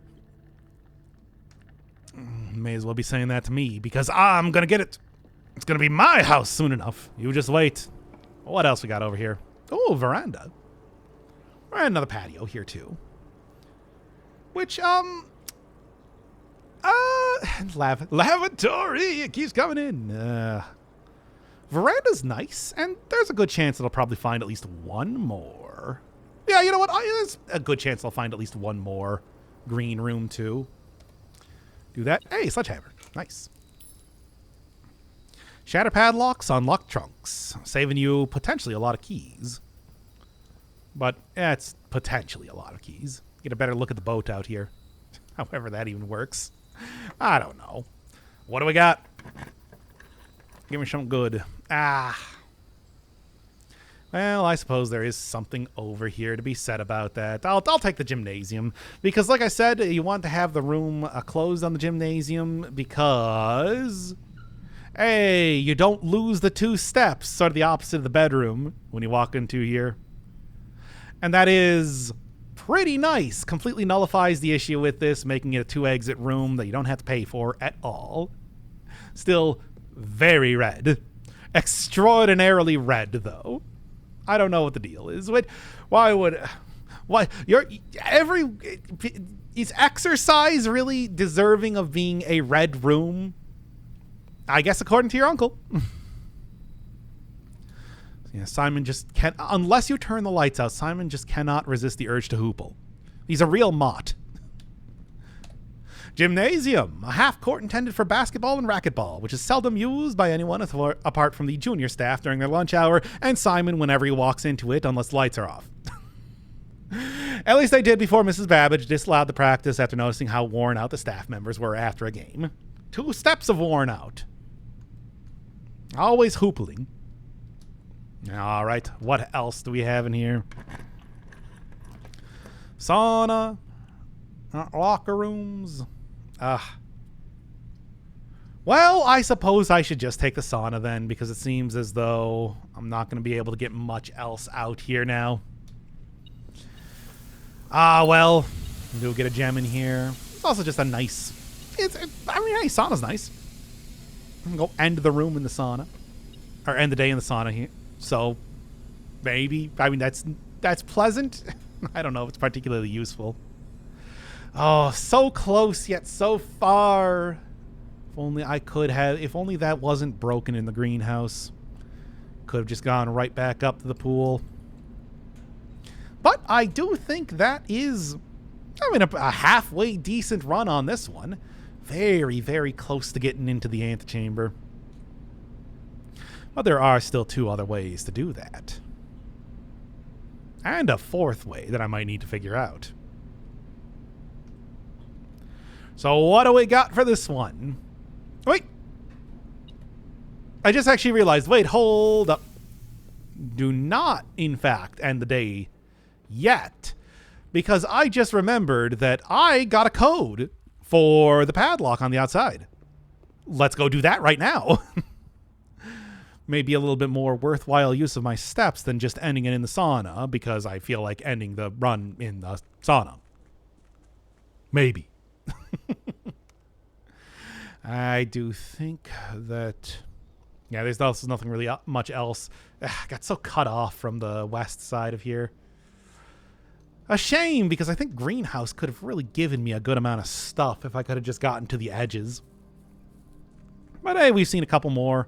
Now look at the veranda. This relaxing breezeway serves as an ideal spot for rocking chairs and lemonade. And did I even look at the sauna? Sauna, traditional wood-lined Kararakin?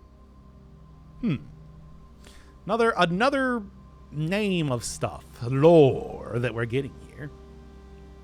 A temperature controlled and exceptionally relaxing. The invigorating effects of this room will leave you waking up the next morning feeling rejuvenated. A lot of different stuff. Tomorrow themed, blueprint, dead end, and it's an addition because I got it from the pool. Not bad. Good amount of stuff. Good amount of stuff doing here. Was there any other one that I forgot to read? No, I think I got everything else. Yeah, veranda, of course. Veranda and sauna, both pretty short stuff. 11:28, if you would. And it just fades into nothing.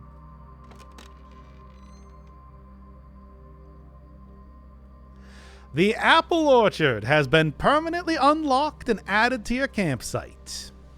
Get a free 20 steps, going all the way up to, what, 90? Starts with 50, now 20 from the sauna and 20 from the apple orchard.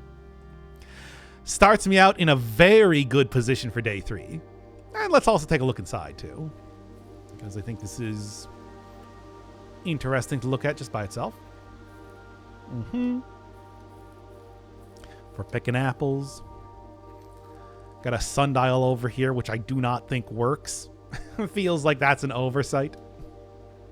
All the rest of the clocks work just fine.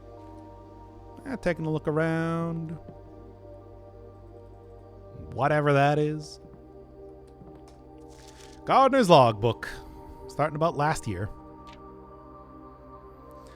No notes, no logbook of any kind regarding the various gardens and green rooms of the house under his care. Thank you, Robert. Yeah, and I'm not really going to be looking at too much. Not too much to be looking at here, then. West Ground's not been a priority since Lady Aspen's death.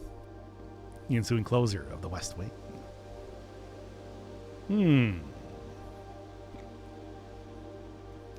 Yep, majority of these are only draftable on the perimeter of the house on the east and west wings. Terrace, patio, veranda, morning room, have not seen that. Greenhouse and secret garden, have not seen that. Something that, if you're looking at, say, the description of the patio, becomes pretty obvious. And the way that you couldn't really have a veranda in the middle of the house. Stuff like the cloister and courtyard work, certainly, but everything else, not so much. Plots of soil, which is interesting. Reaching the higher ranks, yeah, I know, right? Fruit spread from the gardens and the amount of flowers that can bloom in the greenhouse. Interesting. Something to think about. Of course, no flowers bloom in the greenhouse. It's entirely barren soil for right now. Smudge pots. Old gasoline valve. Smudge pots are not in use. Should be turned off. Sure. A change of scenery of Orinda. So I guess that's the statue, the regal-looking statue in the cloister. Much more appropriate, Angel Rinna, who is the angel of gardening, as we saw back in the chapel. So I'll get some names for some of these characters. Forgotten how to access the inner garth and scared of chastisement. Okay, so there is a way to do that. It did say in the description that it was seemingly inaccessible, but they also tell you that, hey, you can also see a depiction of the angels in the chapel. So, in case you didn't see that before. Well, I guess the smudge pots are not being used, so,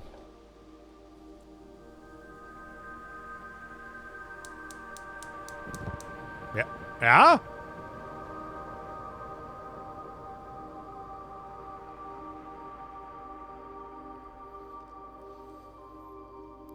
Perhaps a goal to accomplish?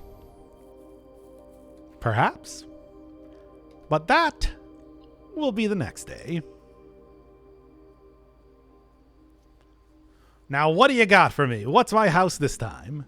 Garden Hotel of the Dead, because I got a lot of dead rooms, and I got a lot of bedrooms, and I got a lot of green rooms. Sure. I mean, when you're first starting, I feel, you know, you don't have the amount of extra steps that you have from that apple orchard, and you don't have saunas every single time, certainly. So you're often going to be crafting a lot of bedrooms, especially if you get that nursery. It's just a good way to get extra steps. As you get a little bit farther into the game, get stuff like that apple orchard unlocked. Prioritizing getting bedrooms is a little bit less, you know, essential to being able to get up to the upper parts of the house. Green rooms are always just good, so probably going to be seeing garden estates pretty often. Your dead end rooms, it depends on what you got, what's a rolling here, you know, what cards you actually happen to be getting. Because I got a lot of them. You kept trying to get me to take that lavatory, after all. Day 3 and 90 steps. If I can't get into that antechamber, I think that I should be able to get a few more permanent upgrades. We'll see how that goes, though. There is still a level of randomness in the game, after all.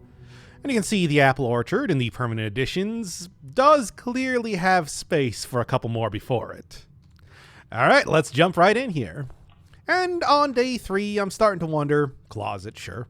I'm starting to wonder how many more full days am I going to be showing? Because you're kind of getting the bit right now. It might be worth starting to only show when interesting things happen. For example, Ivory Die. I think this is the first time I've seen this. Yeah, it lets you re-roll in the same way that you have in the drafting room a set of cards. Pretty handy. Like, extremely useful. But also sometimes something that feels too good to use most of the time. Give me that parlor. We'll get a good start. And oh, I also see this here. Spare set of car keys. Well, now I need to make the garage. Of the rooms that were shown on the utility closet last time, I've seen all of them now. Gymnasium, dark room, of course the security room, which is, I would say, most associated with the key cards. Have not seen the garage yet. It showed up, but I didn't have the gems for it. Well, the gems are clearly in a false box in that case, considering the other 2 boxes are true. So, give me my gems, and I will be on my way. Okay, okay, well, here's the perfect time to use this, so that... Nah, give me the bedroom. I just want to be able to get farther into the mansion, and if that means using up some of my limited resources, well, that is okay. Bedroom, not too much happening in here. Unfortunate. Security, I think that's going to be important. After all, as long as I can get a breaker box, then I can really crank up the amount of security doors happening here. And also, I realized, I've put together the footage from the last 2 runs now, and I realized that I never actually logged into the network despite getting Swan Song. So let's check out what this has then. Ah, yes. 90s internet. Get the full experience with the dial tone and everything. Staff services. There's punching in and out, which, yes, not right now. We're doing the whole, by the old man himself. We're doing the whole inheritance thing. Staff announcements. Thanks. And not going to be getting anything else, of course, until I have fully inherited the estate. Schedule change. Obviously not going to be useful for now. Special orders. Specific brand of gum or favorite fruit in the commissary. Takes 1 to 3 days. So, yes, this could be useful if you're looking for a specific item, but 1 to 3 days? That's so long. I don't know what I'm going to need 3 days from now. I could take a guess. We've already seen how useful the magnifying glass is, and brass compass, of course. This is a mechanic that I hardly ever use, but it is there if you want to. Remote terminal access. Using remote terminal access. Yes, and you get the rest of the terminals that exist on the estate. Office, laboratory, and shelter. But none of them are currently online, so Unfortunately, you have to actually go to the terminals, turn them on, get them online, and then you can remote into them. Kind of questionably useful in that way. Electronic mail. In the office. Yeah. So I'm going to need to get to the office if I want to start reading some email, or electronic mail, as they called it in 1993. Data transfers. Internet's been shut off entirely, so nothing to be done there. And glossary of terms, which I don't know why they hid this so deep into the game, but here's where you can look up specific things related to terms in the game. The Rigiblocks. Yeah, scheduled to be added in a future patch, which is why I know about that. They explicitly say it in here. Other than that, there's really not too much to be said with the terms. They're all exactly what you think they are. Special items, special floor plans, complex and exciting events. Local network, so it's not even the full internet. I mean, that would be the one where I get Synca data packets. 9 rooms aboard of the left edge. Access from the garage in the west gate, which is usually kept latch and locked, which is the first thing that I did on day 1, so I wonder where I should be booking it over to. So many reasons to be getting into the garage now. So that's something to look for. Other than that, is there anything else of interest in here? Not really. I think I've kind of seen most everything for now. Stuff will, of course, be continuing to fill out as I go through the game. But yes, despite having access to the terminals, not much I can do, at least at the moment. Oh, laundry room. Yeah, we saw that last time with in the aquarium. Let's actually take a look at what it looks like in here. I mean, it's exactly... It is a laundry room. They weren't lying about that. You can see the very gold-colored cloths. That appears to be a lot of what they were... to fit with the whole theme, of course, being a gold print. Get some bleach, which is cool. Clock up there. Some very special-looking washer that I can't access right now. But the more important thing is over here. You get this. Swap gems with money. And you've seen how much money. It's like, yeah, get like 10 gems, even though you do have to spend 5 coins for that. Get 10 keys. Also pretty good. You know, all of this stuff. Pretty expensive to get the fluff and fold, but also extremely useful. The laundry room is a very easy way, and also one of the few things that you actually have to do yourself, so I would consider this to be a service you're exchanging money for. A very easy way to get a lot of keys, a lot of gems, as long as you can find a good amount of money, which is usually less of an issue. It's a room that I quite like seeing. Laundry room, a standard hub of domestic toil, complete with washers, dryers, and a state-of-the-art steam-powered unit leveraging newly installed steam ducts leading from the boiler room. Despite its innocent appearance, this inconspicuous space is rumored to launder more than just linen. That's what laundering currency is. From the boiler room.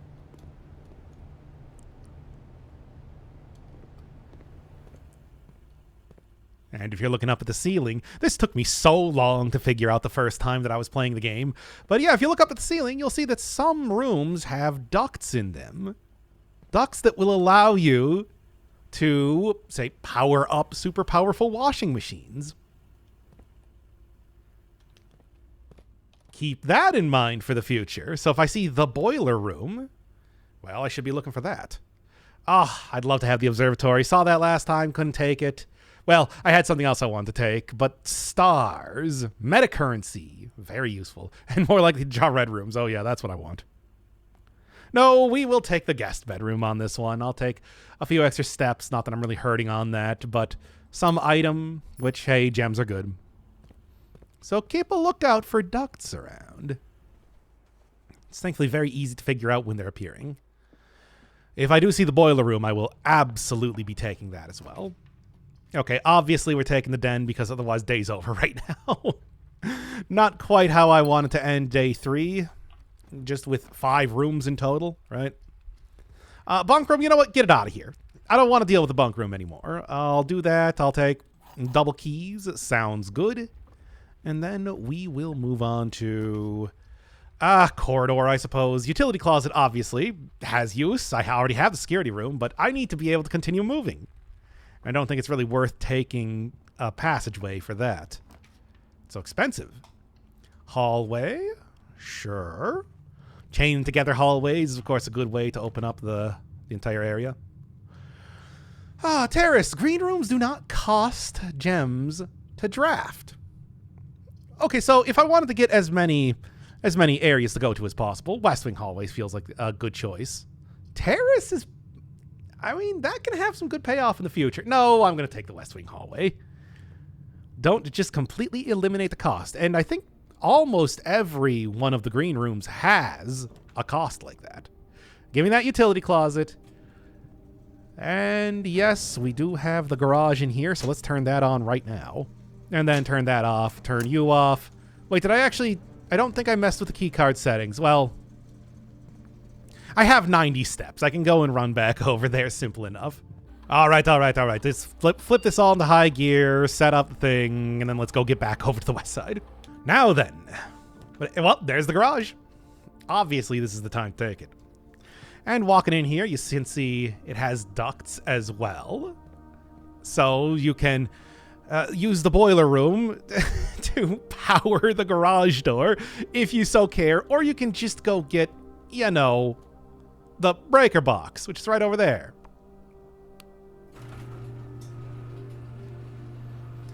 Oh, you can already tell that this is going to be a big thing. And of course, there is the car keys that I got too. Just fell right underneath the car. Anyway, no, Simon's not going to be able to just get in the car and drive off. That'd be pretty funny, though. The real reason you're doing this is for this. Goods are already secure in the trunk. Okay, Denny already has payment.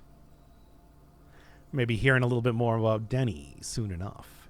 And although this is a dead end, 3 keys is a pretty substantial amount. It's definitely worthwhile to go and get the garage if you can.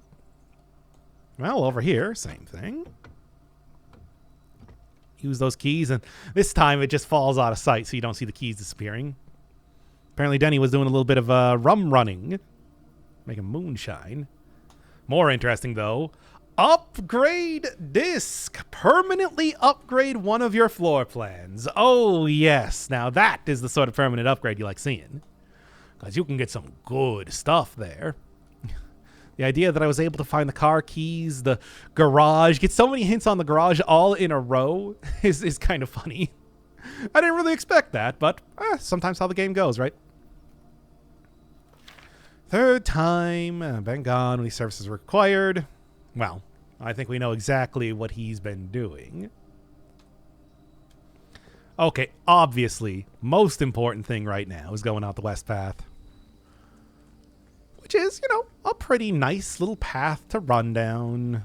Another gate, but again, like I said last time, Simon's not trying to escape. That's not the point. Yes, we get the nice bassoon in the background, too. Which I believe happens anytime you open up the garage door. Can take a good look at the actual side of the house, which is about as eclectic as the inside. So, I suppose there's that. Grass is not nearly as long as it looked like when I was going from the terrace and whatnot. But of course, more importantly, got that. Cross over that little, the water there. Go over here, and now that I'm on the other side, already getting upgrade number 2. West gate permanently unlocked. You can also, of course, if you have the garage, use that as a very easy way to get back to the entrance hall. It costs a lot less steps. And yeah, could Simon have just reached through and unlashed it from the other side? Well, it's those executors of the will. They're right behind him. They're right behind him, making sure that he doesn't just cheat like that. It's so frustrating, and you can never see them. But they're there. Trust me, they are there. Okay, most important thing with the West Path. This. Oh, yes! We have outer rooms that can give you some very powerful sort of effects. Got a blue room, which protects you from the negative effects of the next 3 red rooms drafted. Quite powerful. Trading post, a shop, items for trade. Can be quite powerful because, well, what you do is you take items that you have and you trade them for other items. It's actually the best way, I think, to get a specific item in the game. You just keep trading things back and forth until you're able to find what you're looking for. And then we got the hovel, a bedroom. Special floor plans now cost steps instead of gems. Now, this is a run where I started out with 90 steps. I think hovel's a great choice. You can also see then in the directory, we now have outer rooms. 8 in total. Starting out with the hovel. And taking a look. It's a hovel. Get a nice sewing wheel. What are these things called? I should know the name of these things. A dirt pile in case you have a shovel. I don't. Notice of termination for Mr. Rivane. Yes, reflects poorly on the rest of the staff. So you might remember from the apple orchard that the last person doing the gardening, not very good at their job. And we'll find this out in many other places, but the full name is not just Mr. Rivane, it's Denny Rivane. I think you might be able to put together what may have been going on. Also from the greenhouse being described as, for some reason, everything is completely barren. He was not particularly good at his job.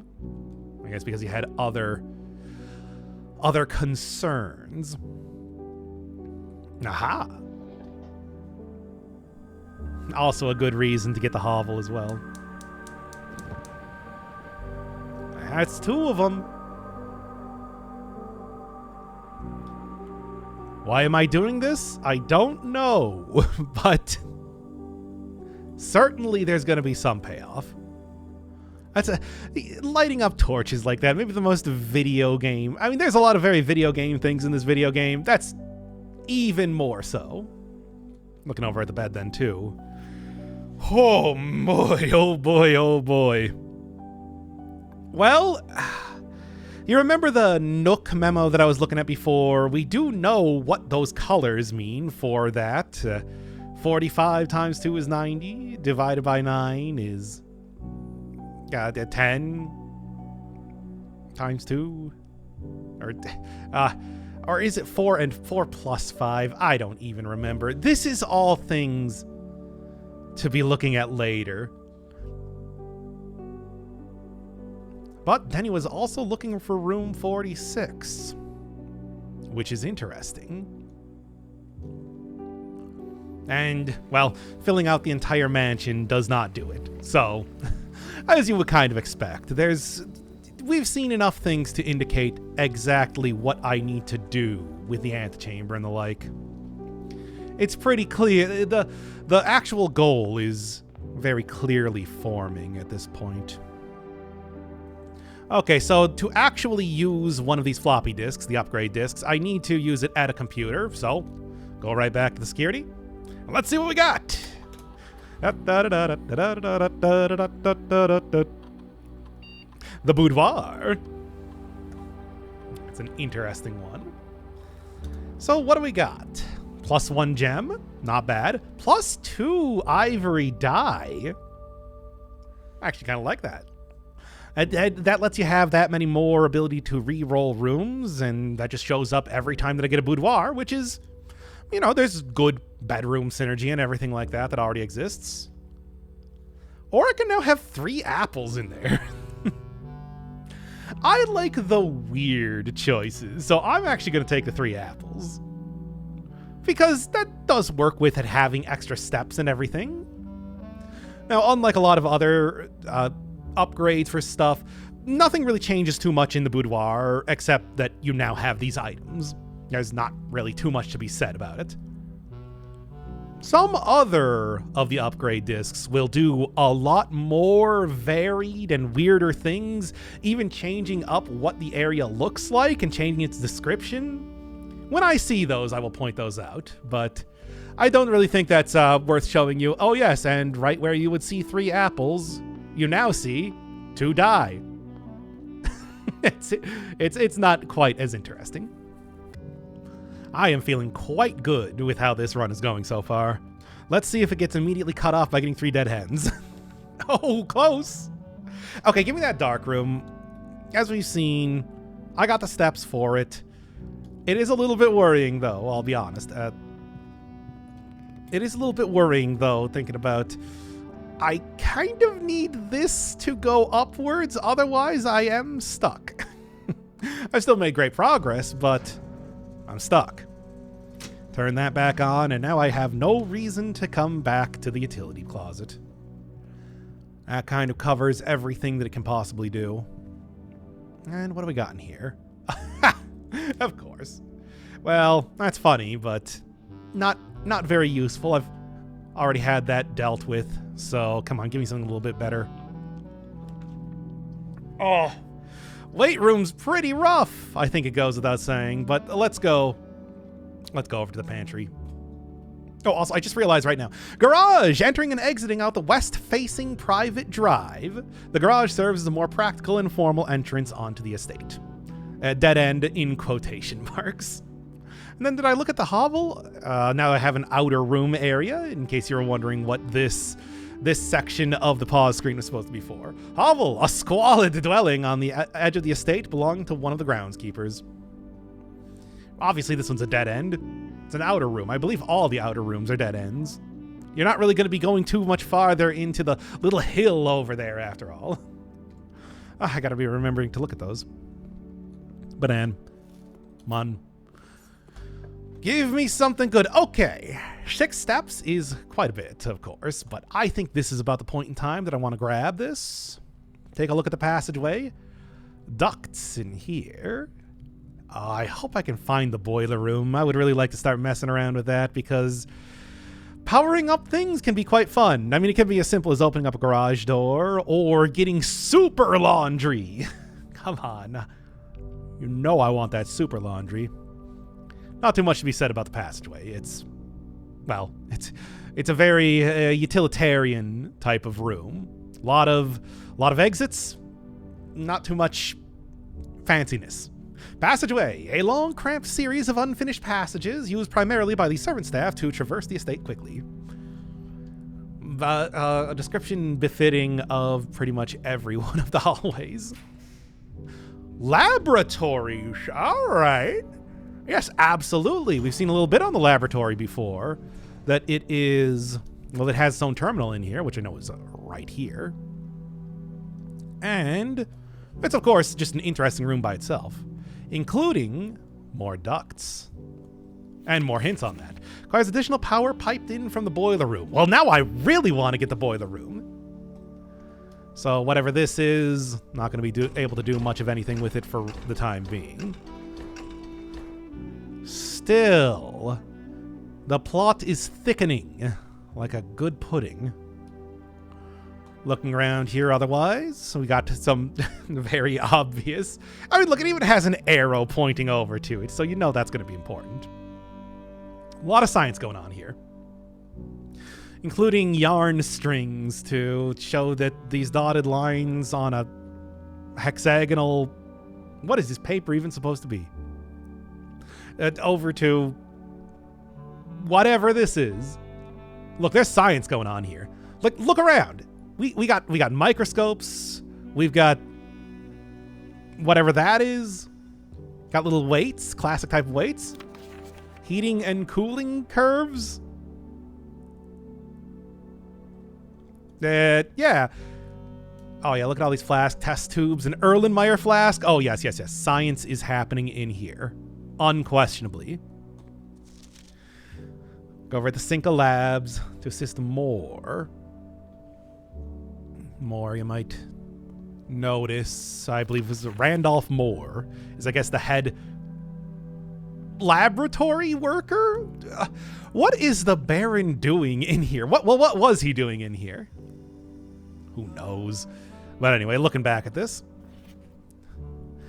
unable to find the laboratory on the estate. Yeah, it's a pretty wacky house, isn't it? Everybody has to do this. Every single person is forced to play these ridiculous games. All right, but then, maybe more importantly, we know the truth on that. It's not security, it's the office terminal, as we've now seen. So the actual terminal in here lets you set up experiments, and these can be extremely powerful. There's very good reason why you want to get a laboratory if you got a chance to. Set your steps to 40. Add a small chest. Set your steps to 40. Considering that I may be going through quite a few steps due to the whole Hovel usage, might be good. And similarly, the whole draft of Red Room. Also, I like this. Now, I do not want to immediately have it active, but when I start to dip below 40, I think I can come back in here. But hey, thankfully they have pause experiment as a thing you can do, which I'm actually not going to do right now, so we can log in here first. It's all the same password. But you'll see why I don't want to immediately pause the experiment, because there is a very clear bug in the game, and it might have been fixed. There was a big patch that came out, but we'll see.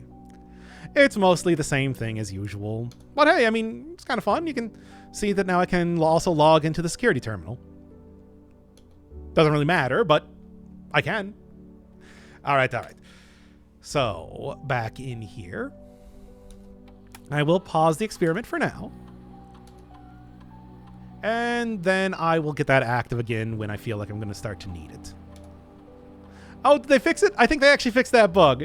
It used to be when you paused experiments, all the HUD would disappear. Like, all of this would disappear, and you would just have to try and figure out how to do stuff like exit the terminal or resume the experiment and everything like that. That has thankfully been fixed now. Laboratory, a fully staffed research facility furnished with all manner of scientific equipment and measurement devices. This home laboratory provides a controlled environment in a remote location, far from prying eyes and traditional safety regulations. What was my uncle doing in here? Why was this an important... Well, whatever. I guess Simon will figure out what he wants to do with this later. All right, taking a look. Not really too much for interesting. Well, I do want that observatory, but I don't want it to go turn in on a room that I'm already going to be creating from the passageway. So let's just take the spare room. I'm not going to go in there. I just wanted to see if maybe I could get that boiler room working for me. Come on, baby. Show me a boiler room. Thankfully, I got a lot of keys here. Okay. All right. I'm not enthralled with the idea of taking the weight room, but the weight room does have ducts. And now I'm going to go restart that experiment. I mean, hey, it's the perfect time to do so. This will allow me to get steps dealt with for the rest of this run. Provided that I keep making red rooms, but I think I have enough left. There's what, in total, 8 red rooms, and I've made 2 thus far. So just go get a chapel here and we'll be fine. Let's take a look at what's up here then. If I could get... Well, not the most impressive. I guess I'll take the storeroom then in that case. Just something that will give me a mild amount of benefit, if nothing else. And I do now have, what, two more chances. We're looking at 2 more chances to try and get that boiler room. Come on, baby. Give me a boiler room. There it is. Oh, yes. Excellent. Excellent. So, the laboratory is now getting a little bit of use as soon as I'm able to craft it. That is so good. All right, taking a look around here, it's a boiler room, and there is something of a mini puzzle that exists in here as well. What you want to do is you want to get all of these active and going up to the big boiler in the middle, of which I've done this many times, so let's just rush right through it. All right, switch that one over, then I want to get this one going over to that, because as of right now, can't get to this boiler. So as soon as I'm able to get that powered up, which that should do it. Simon still cannot reach his hand in there unless he wanted to have it chopped off. So, easiest thing to do, flip that one right around, and that'll stop it. Not in a good position, though. I think I might even still be able to reach over there. Nope. I stopped it just perfectly to not be able to get that. Excellent. Do it again. All right. There we are. This is currently going up to the big boiler, but I want to go over here. And with this, we have an elevator. Elevator goes up. I can turn on the last boiler, currently going over to this door, which kind of pointless, doesn't really lead anywhere, but I mean, hey, it's something. If you need it to go through there. Get this open. This is a permanent open. Although other things will change based on how you have the boilers going, this door will always remain up. So that's an important thing just by itself. Well, with that working, I'm going to go get this up to you, the big boiler. Go back down. Flip this one back around and get you going up to the big boiler. And then change this so that it goes up to that pathway there and this area going up to the big boiler. And that should solve everything. So that'll look like this. That goes out. Big boiler is all powered up. And we can go and get power working. Yeah, it took me a little while to figure this out the first time, but once you get it, it's not too bad. Flip this over. There's only one door that it can actually go to, so activate it. And there it goes. We got power. I'm very happy to see. And then once it's powered up, it's always powered up, so you can flip this back over to get into this door. Which is pretty handy if you don't want to completely cut off one of your areas because you're messing around with power. Or, not that. Boiler Room. A utility room serving as the central hub for controlling the heating and steam power supplied to the various rooms of the estate. Steam power is conveyed through the estate through steam ducts that run through select rooms. More hints on that. It took me so long to figure that out the first time. It's just, if only I was reading some of these descriptions, it would be very obvious. Okay, these floor plans must be drafted in an alignment that will facilitate the steam traveling through the house to reach its intended destination.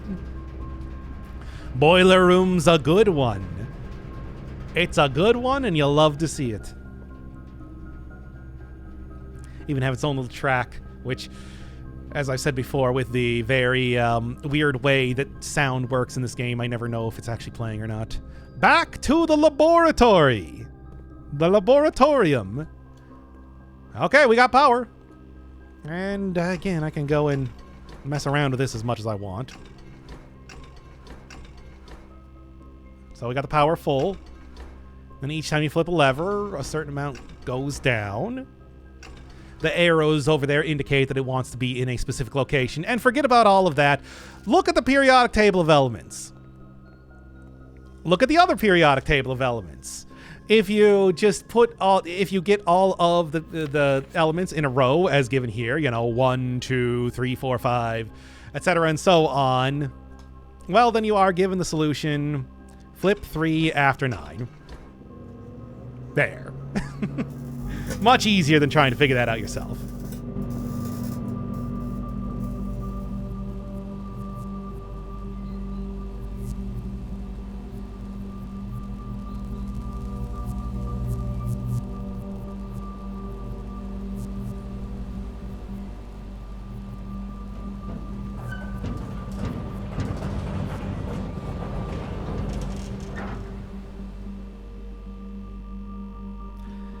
The Blackbrige Grotto.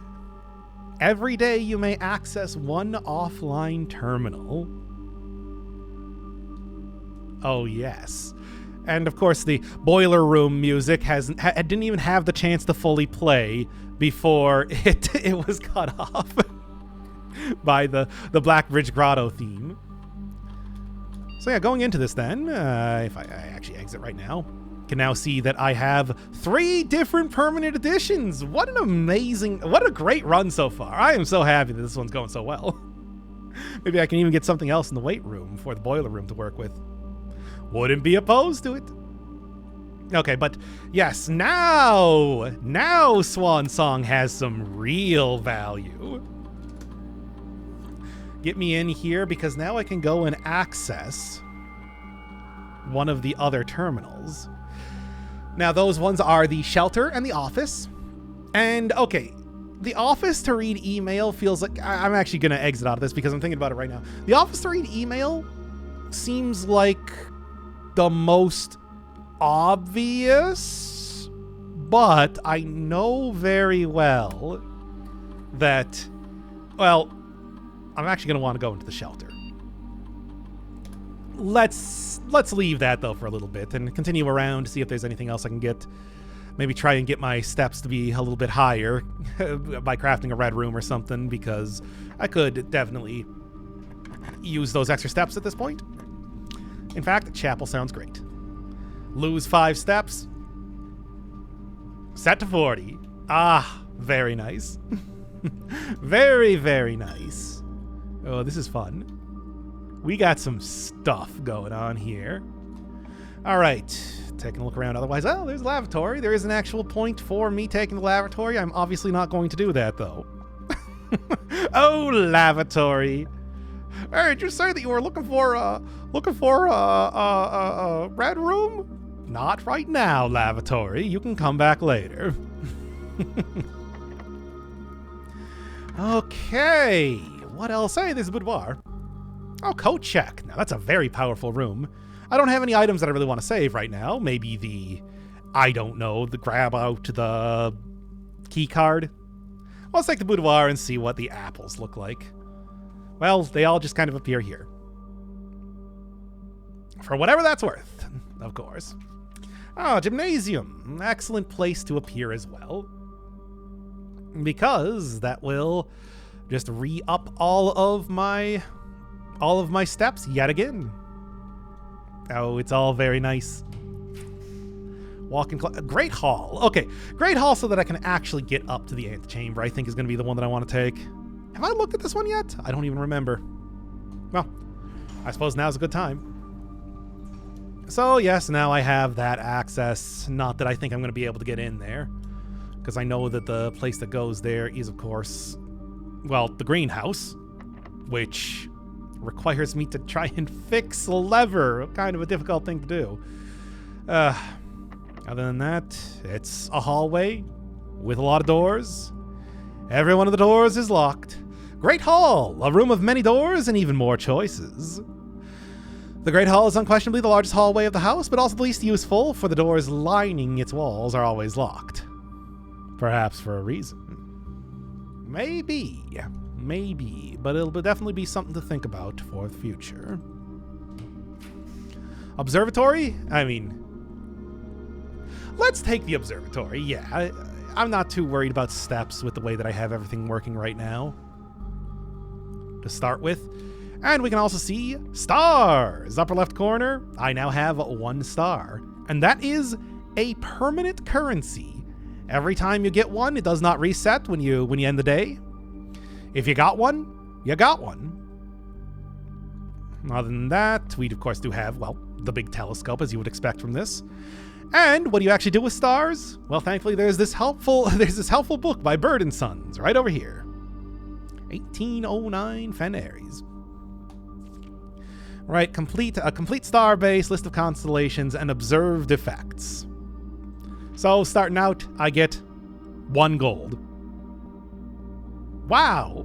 Yeah, no, it's not very helpful. But then as soon as you get even the 2nd star, 2 trunks is pretty good. You can get a lot of stuff from that. And I mean a lot of stuff from that. The trunks can have good things. The slice, 3 steps. Paid 3 steps to get in here. didn't even think about that. So it kind of tells you how worthwhile that one is. 1 gem. Rooms with 4 doors are more common today. Now that's starting to get interesting. Finally seeing some things that you can't just pick up off the ground, for example. Farmer's apple. Apples are extra delicious. Would be pretty handy. Good synergy with the boudoir now that I have that. So there's at least one reason to take it. Goes from +2 to +5 as far as apples go. So +15 when you get a boudoir and you got the farmer's apple. Not bad. Clavis, which just gives you 1 key for 8 stars. Doesn't feel all that worthwhile, but keys are valuable in their own way. Ammonius Major. Ooh, that's a lot. Draxus. I don't know if I want to see that one. The Sale. Everything's 50% off. Not bad. And the Aurora Florealis. Bloom of the Sky. 20 whole stars. That's a lot. That's a lot of observatories to craft, but... well, see what special flowers are. So there you go. This room is just going to become increasingly powerful over time. But then there's also the question of how do I actually use this? It's not even facing the correct direction. Well, it is pretty obvious, what with the giant wheels here, that you're supposed to do something with that. And yes, if you walk up the staircase, then you can adjust it to be a little bit higher. A little bit more. Oh no, that's enough, I guess. And then actually get it to face outside of this area. A nice simple little puzzle, and then once you come back into the observatory after this point, it is always facing that direction so that you can immediately get the benefit from it. And that benefit, 1 gold. Yeah. But hey, that's nice. The observatory, housing an impressively large telescope, Mount Holly's observatory is a window to the world above and beyond the clouds and sky. Through its mirrored lens, even a novice stargazer will be able to distinctly appreciate the wonder, signs, and constellations that punctuate the tapestry of night. And being an observatory, it's a blueprint, but it also has stars around it. Kind of denote that it's something a little bit more special than your usual stuff. All right, and then no, because you might notice you can still actually continue to shift around the telescope.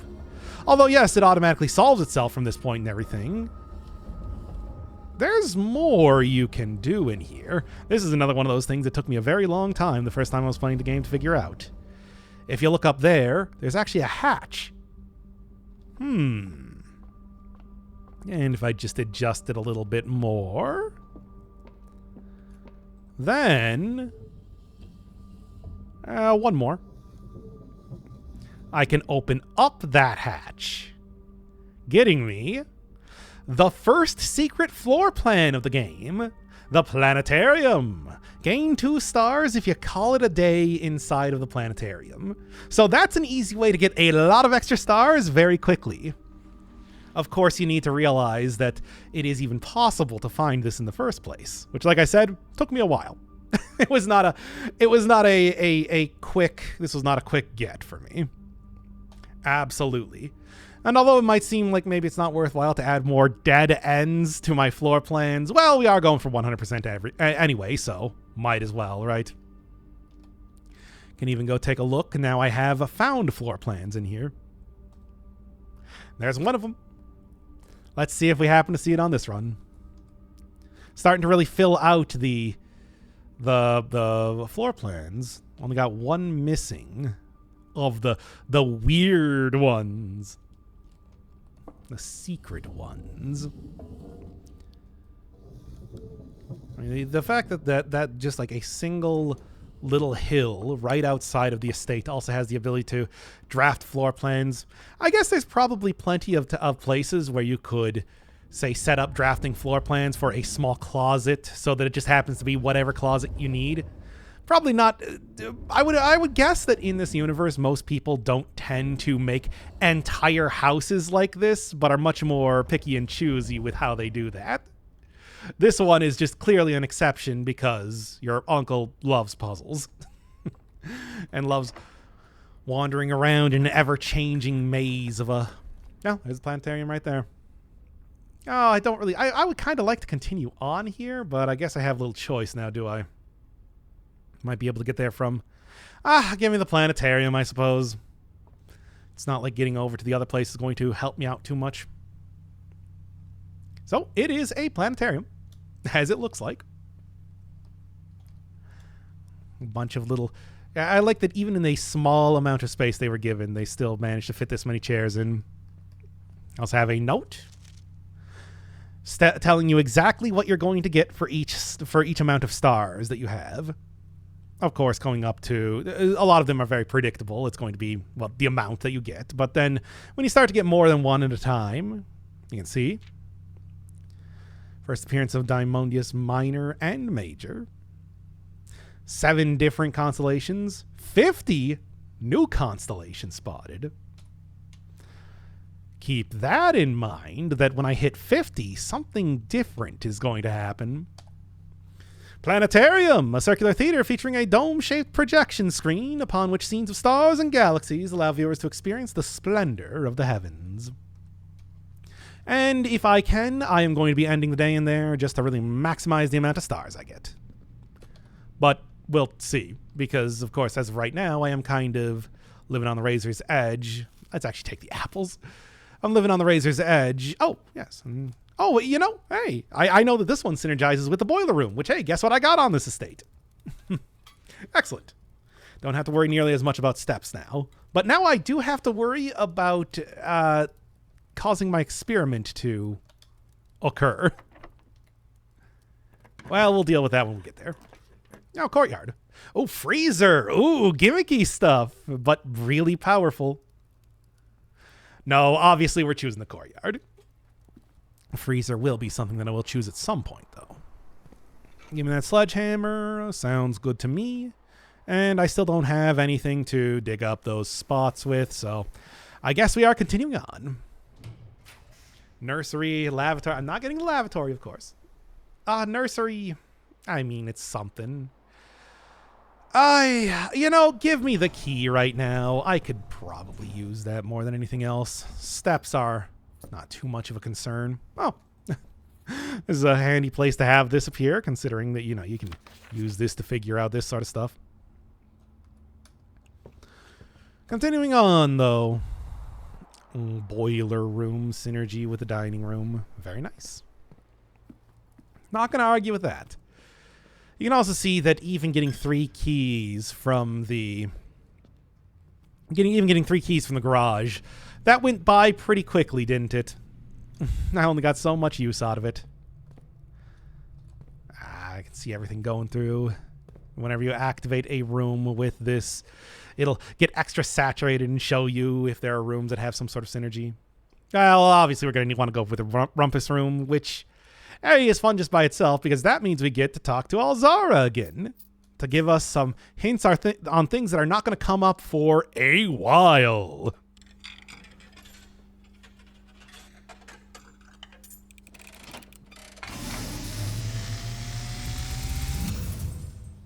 And, as it was foretold, I am awakened at the sound of a dropping coin. You find yourself face to face with the great Alzara. And I suspect you wish me to look into your future. The image is becoming clear.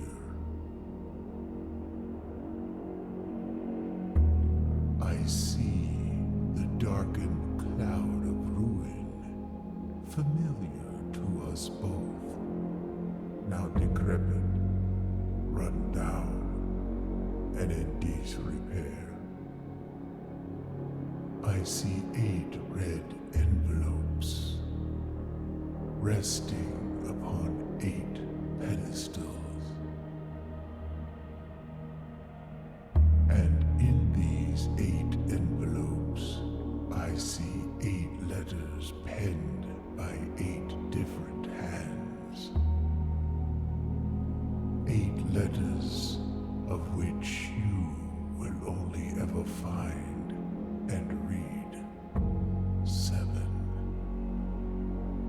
just like the art hanging on the walls of these rooms.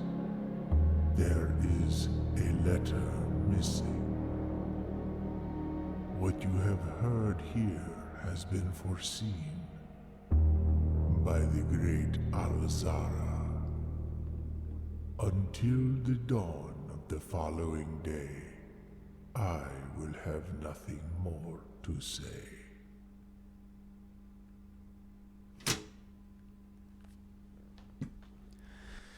Well, that's not going to be something I'm doing for a while, but keep it in mind. What do we got next? Oh, the office. Hey, I was just talking about the office and, well, how that now has something else to look at. Do I want to mess around? I mean, I guess I kind of need to. I might as well go look at something new if I'm going to be given the choice. It's not like the other rooms are going to be going much of anywhere. Inside here, we have a lot of busts, some of them familiar, and some of them not so much. You'll recognize Clara Espin there. Okay. Novelty hand. Nowhere else to go, so I'm going to have to hope that I find something in the Great Hall. We'll see. Taking a look around here, otherwise, a lot of little busts. There's a king. Of course. Then I can look outside here as well. Upgrade disc just given to you right on the desk. Oh yes, do love to see that sort of thing.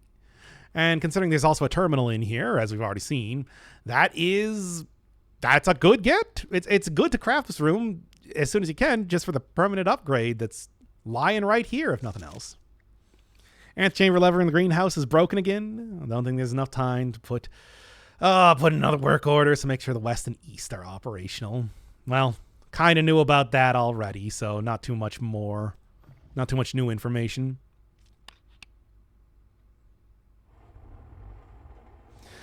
Not all that well hidden, but of course I have no ability to get in here. I don't know what the code is. Well, I mean, I do, but for the sake of the playthrough, I don't right now. So there is that. Well, let's cram this thing in here first. Oh, the parlor. That is fun. So what do we got? Got +3 gems.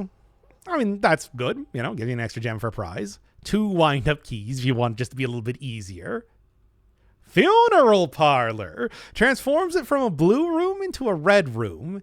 And then the prize becomes equal to the amount of red rooms in your house. And if you open an empty box, you lose 30 steps. That's really... Now that, of course, is a quite interesting one. And I love the gimmick associated with it. I love the style that it's now a funeral parlor. How often am I going to craft 2 more red rooms before to even make it equal to this one? To actually make it worthwhile to take the funeral parlor. That's the real question here. And unfortunately, it's rarely... I'm going to get pretty far into the house before I craft, again, 2 additional red rooms to make it equal. I need to craft 3 additional red rooms if I want to make this better than the 3 gem prize. No, the 3 gem prize is really the one that you want to take. However, I will still show what the funeral parlor looks like. Funeral parlor, even from just drafting it, starts strong. So, taking a look inside, it's largely the same, and does still have the same boxes, but of course the addition of the gigantic coffin, and changing up the usual orange drapes into being a lot more red, gives it a different feeling.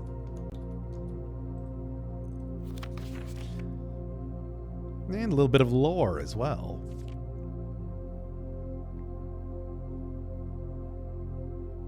So I laid just to call it a day. 1 less draft.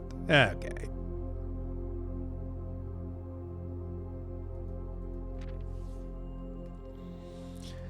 Right, and then actually choosing.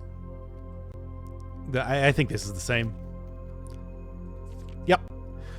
Actually choosing one of the boxes is more or less the exact same. Two of the statements are false. All three statements are false. Well, sure. So the gems are in the true box, and that is true because those other two are false. And you don't get any sort of interesting interior. I only have 2 red rooms, dark room, funeral parlor, making it no better than just the base level version of this. Funeral parlor. This solemn room exudes an atmosphere of reflection, logic, and measured mourning. A dignified parlor game has been strategically placed a short distance from the casket, providing the bereaved with a gentle distraction. A fitting tribute, we think, to the deceased's fondness for puzzles. Other than that, we do have this on the desk. See Mount Holly in the background. Interesting. Yeah, it's just a pretty simple office. Oh, yes, and the description, opportunity to earn and spread coins. Office, the late Sinclair's personal home office, a room he used exclusively for business affairs and running of the estate, a task he took increasingly more satisfaction in overseeing in his later years. And aside from doing business in here, it can run payroll. That will put like a small amount of gold into servants' quarters and maid's chamber. Not that I have either one of those on here right now. Spread gold in the estate. Modest amount of coins just to put randomly in rooms, which I don't think that's going to be super useful for me right now. I guess. Well, I say that, but I don't forget that I do have the laundry room in here. And I do have that great hall. I may want a bunch of keys. Yes, let's actually do that right now. Spread that thing. Okay, and then there's also the network. Swan Gong. I misspelled it, apparently. Okay. But the most important thing, of course, on this one is the fact that I will be able to read email. And what's going to be in the email? Ooh, only the juiciest, best secrets possible, surely. Surely. Electronical mail. On 11.1. Laying for you electronic typewriter. It is 1993. Probably not a whole lot of people would be using those. Fuse box repair. The correct sequence. So now I do have a reason to go back to the utility closet. And indeed I will. Changes to the estate. Your premonition. Yeah, it's interesting. Then on the week that he apparently died or something, never gave any instructions to the rest of the staff. Seems suspicious, doesn't it? And the vac indicator lights only display syncing all. The white only displays after syncing all 6 to purple. So that's the other thing to remember. Although messing around, I was able to figure out how to get a white light just doing that. Pretty much. Oh, that was, well, I didn't really expect it to be spread immediately next to me, but, well, here we are. I suppose that's useful.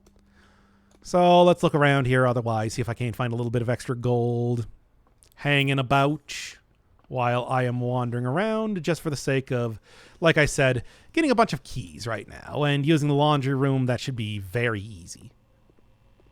I guess that's the sort of hazard they were talking about when they said that this is not OSHA compliant, where there's just a beam of electricity constantly going when you have that active. So let's stop off here. Starting immediately, if I set these all to green, that'll set one to blue. And then if I set this to red, that'll turn to purple. And then if I can set that to purple, then I want white right here. And then I want... Okay, I need to actually go look at my notes because I forgot what the order was. And now that is surprising. That's what the vac indicators do? Just opens up the back wall of this? Well, alright, fine. Seems a bit dangerous to have these pipes going down, but I guess that's how your uncle wanted it.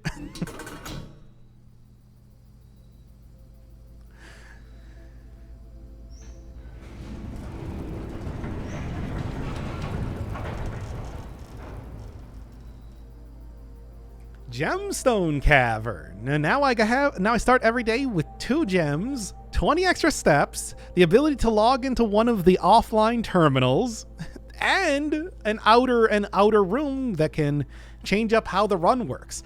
All in the same run. Wow, just amazingly fruitful run this time.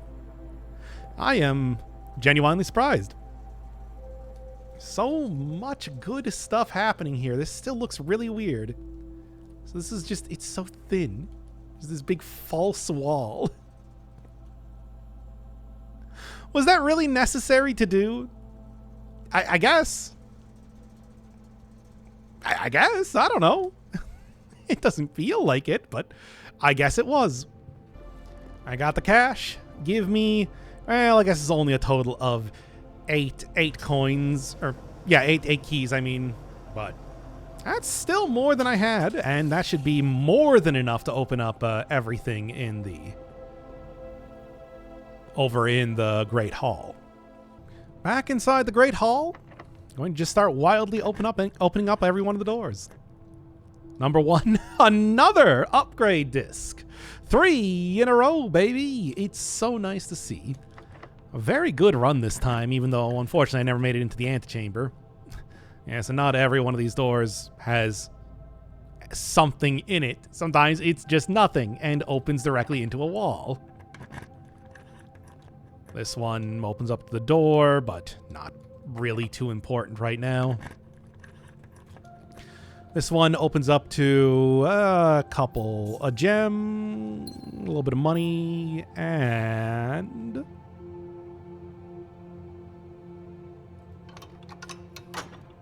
this one's not broken.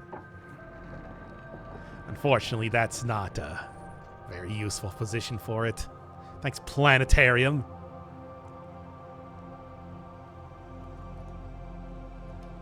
Now we've got 2. The east lever and the south lever. The west lever is the only one that remains. And if I can get a run where I can get up to the antechamber and over to the side that I can open that up from, well, we're now really in business, aren't we? Looking around elsewhere. Just doors that go immediately into walls. Love to see it. And here's the last little bit that I can fill out. Maybe find something else of interest. Oh, there's a pool. Wine cellar, I think, is new, too. I suppose at this point I'm now actually looking. Maybe this would be the point in time to go and grab the pump room. Interesting. But I'll take the walk-in closet, I suppose. Control water throughout the estate. One of the other things the pool adds. Unfortunately, I know what the pump room does, and it is nothing particularly useful right now. So I'm going to take this. Grab me a couple extra keys, stuff. A book of coupons, sure. And then let's see what else we got. Red room would be nice. That would allow me to... Well, there's a sauna as well. But you know what? Give me the patio. Sure, maybe there I can get something in here. That's not just a gem, I was kind of hoping. Oh, there's a greenhouse. For, again, whatever that's worth, really. But, I mean... There's the second one, and nothing else really to do, and I am running dangerously low on steps. A little bit disappointed that I couldn't get anything else, but this was an incredible day, I will say, for making progress. There was a lot of stuff happening in here. It's just too bad I didn't get this. I really liked it. I'm just saying. Also, if you want to dig me up one of them... I mean, this is all good stuff, yes, but I am out of steps. I am not getting back that planetarium. Oh, I also didn't even use the upgrade disc. I totally forgot about that. Well, I guess I'm going to have to make another trip back in there to grab that again. But that is day 3. Lot of stuff going on. Wow. Oh, and what's my assessment? I suppose I should check that first. Before ending the recording. Baronial Inn of the Dead. 6 bedrooms and 12 dead-end rooms. I don't know why it's considered baronial, but... I mean, I'm about to be the Baron. Suppose that makes a certain amount of sense. Good stuff. Day 4. And these first few days have been, in short, too good. I'm looking forward to everything going downhill rapidly past this point. Oh, but let's before we even get into that, go check out the grounds, because I opened up quite a few things yesterday. Not only, of course, the West Path and the Outer Room, of which I'll be choosing a new one today. It's not going to be the Hovel every single time. In fact, the Hovel has a pretty obvious downside when you choose it, so I usually like getting something that's a little bit more neutral towards the run. We also got over here, underneath the power poles, the Blackbrige Grotto, east of the estate, carved right out of the cliffs. Incredibly high-tech, lined with servers. High-tech as of 1993, as I always like saying. You can take a look around. Nothing to do with these monitors. You can't interact with them. Yes, one of the most frustrating puzzles in the entire game. One of the few that I actually had to look up. Most of them I was able to solve myself. This one, not so much. Well, it wasn't so much. I got 90% the way there and then just couldn't quite finish it up. There's also... small data microchip. Might be able to be plugged in somewhere.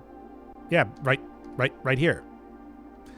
Oh, but there's clearly 2 missing. Got the holly berry symbol on that too. So that might be something to look for in the future. Of course, the main thing that you're doing in here is trying to access the computer. And do you need an admin key? No. You need to actually choose an admin.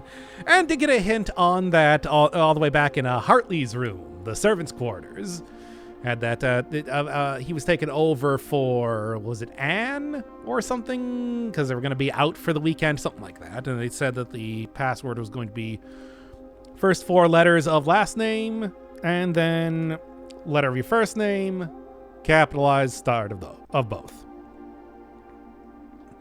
Of course. But of course, there is also more than one person that works in the mansion. And I think when I was first trying to figure this one out, the obvious person to think of was Anne Babbage, who was kind of the main person that does pretty much everything on the estate. So, there you are.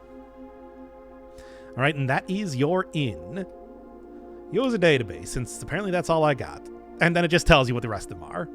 Well, sort of. You can see, yeah, Hartley was expired. Denny Ravain. Hearing a little bit more about him. He had access, at least at some point, to Blackbrige Grotto. Personnel access. House manager. All personal notes. Most drafted, The Office. More lead lab technician, and set up all this stuff. So I guess that's probably the person that you want to be logging in as. Recent transfer. Most drafted the servants' quarters, sure. 20 years. And then Denny. Most drafted was the greenhouse. I guess that makes sense. Did a bad job. Suspicion of blackmail? And not watering the plants, which... that's true. Now, that's an interesting little twist.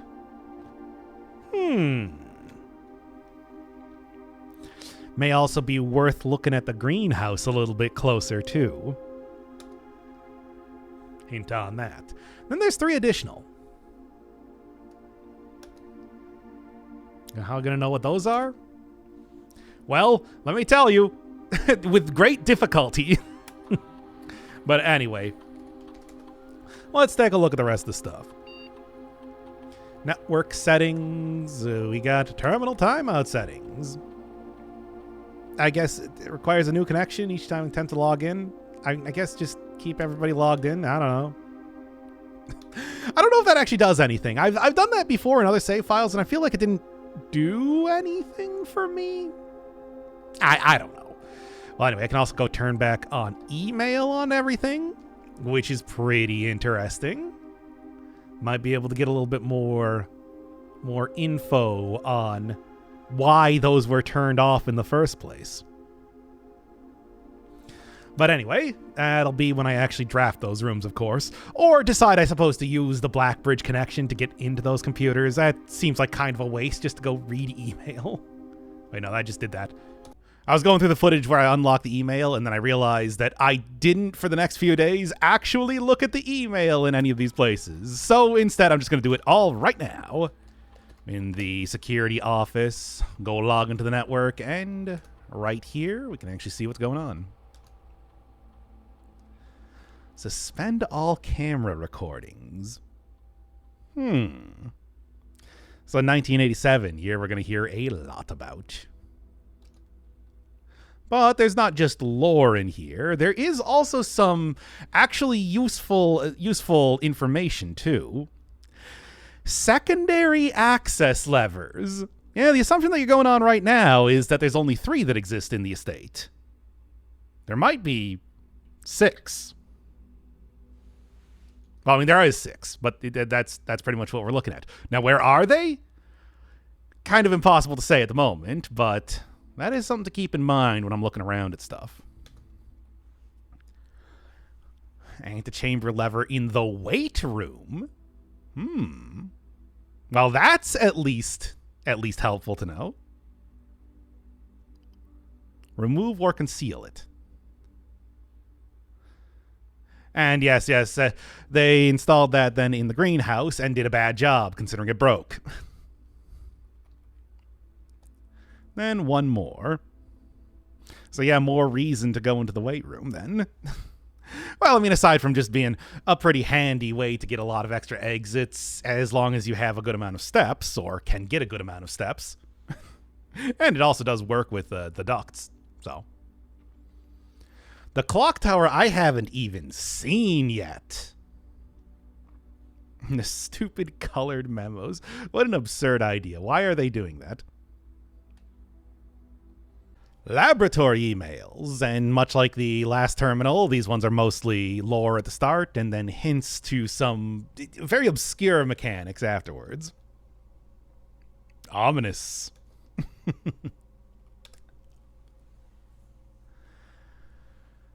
Sealing off the entrance to the Blackbrige server. So it wasn't just to make things harder for Simon. There's apparently more of a reason as to why that was closed. Investigation by the Red Guard back in 1987. But aside from that,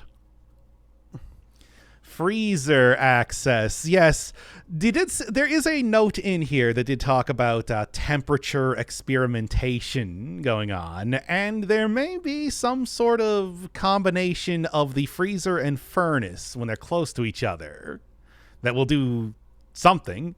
Of course, I haven't even drafted the freezer just yet because it's a highly situational sort of room, and also it's a dead end and everything, so, and it's also pretty rare, so it doesn't come up a whole lot. And we got the shelter email. Ooh, a room I haven't even seen yet. Don't worry, it's going to be coming up soon. It's finally happening. Yep, sort of building off of the last thing I saw in the lab. And that's what the shelter was apparently for.